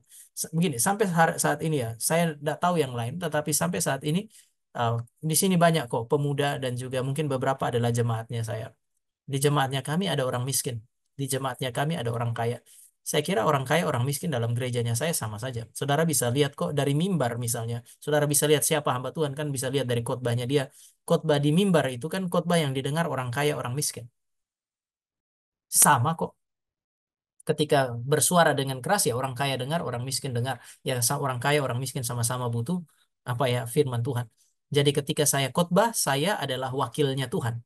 Dan ketika saya adalah wakilnya Tuhan, semua yang berdiri bertentangan dengan itu mesti geser. Karena satu-satunya yang mesti ada dan memimpin saya adalah Tuhannya saya. Alkitab bilang dalam kitab Ibrani, malaikat pelayan Tuhan itu seperti angin. Angin itu boleh tidak kelihatan, tetapi kehadirannya terasa. Makanya ada orang bisa tidur. Dia nggak kelihatan, tapi kita bisa tidur karena ditiup angin sepoi-sepoi. Tetapi angin itu ada masa seperti kekuatan yang menghancurkan. Ketika angin puting beliung datang, dia nggak kelihatan, tapi saudara bisa lihat rumah berantakan. Kelihatan sekali bahwa dia hadir dan kemudian dia mempengaruhi. Itu hamba Tuhan. Tetapi kemudian, saudara jangan lupa filosofi angin berkaitan dengan malaikat. Malaikat hamba Tuhan itu. Mereka angin itu, kalau digambarkan seperti angin, dia pergi kemana, itu diatur oleh Tuhan, bukan oleh manusia. Sehingga kita adalah orang yang bisa bergaul dengan orang kaya, orang miskin, tetapi tidak diatur oleh orang kaya dan orang miskin. Saya pernah bilang dengan pengurusnya kami, eh, pelayanan di gereja ini adalah didiskusikan bersama, tetapi kita ada dalam satu gereja di mana hamba Tuhan yang dimengerti firman adalah hamba Tuhan yang harus mengambil keputusan. Anda boleh putuskan 10 di situ dan 100 orang pengurus ngobrol di situ, tetapi ketika itu bertentangan dengan kebenaran firman, saya punya hak untuk berkata tidak untuk itu. Artinya, ya kami harus punya, hamba Tuhan harus punya tulang untuk itu. Saya kira itu.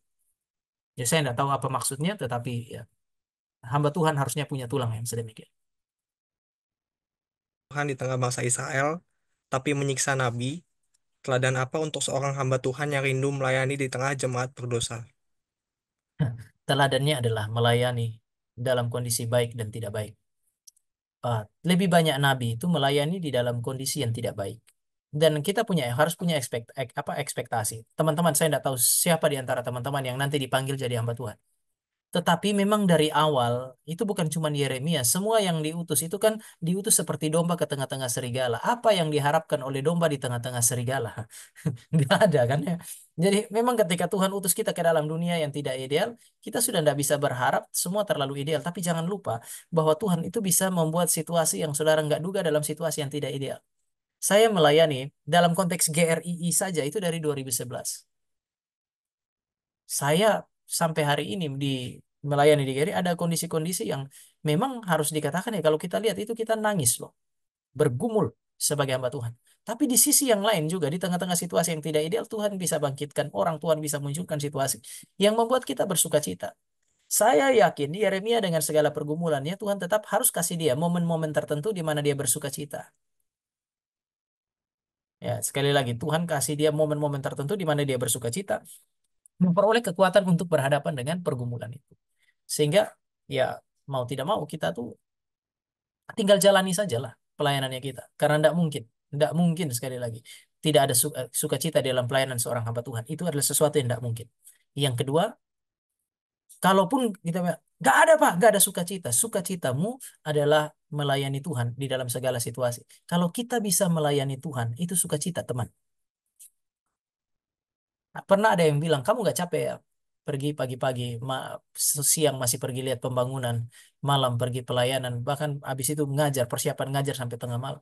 Saya bukan orang yang energinya nggak habis, capek. Tapi kadang-kadang justru waktu lihat pembangunan berjalan baik gitu. Wah itu energi lebih untuk mengajar malam ini. Tadi siang saya masih sempat lihat pembangunan. Saya lihat harusnya hujan ternyata enggak. Lalu cor-coran itu berjalan dengan baik. Hanya lihat itu saja. Saya punya semangat tersendiri. Datang duduk di sini. Mandi duduk. Istri saya bilang kamu nggak capek. Enggak. Bikinkan kopi aja dan sudah selesai itu. Jadi kopi cukup untuk menjadi penghiburan bagi saya duduk sampai dengan sekarang ini. Setelah habis pelayanan pagi, siang pergi lihat pembangunan, sore antar anak saya les, lalu kemudian kan saya papa. Lalu kemudian balik ke sini, lalu kemudian sampai tidak lama kemudian panitia sudah kasih tahu, Pak, sebentar lagi berdoa ya. Masuk dan mengajar dan sampai sekarang ngomong nggak berhenti-berhenti, lelah ada. Tapi sukacita saya lebih besar daripada kelelahannya saya. Tuhan kasih mata saya lihat sesuatu yang memang pengen saya lihat.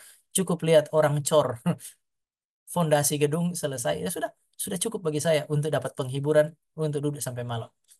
Jadi Tuhan selalu begitu kok. Kesusahan sehari cukup untuk sehari, tapi Tuhan juga biasa kasih sukacita yang melampaui satu hari. Itu pengalaman hamba Tuhan. Kalau saudara mau, jadilah hamba Tuhan, biar saudara menikmati hal yang sama.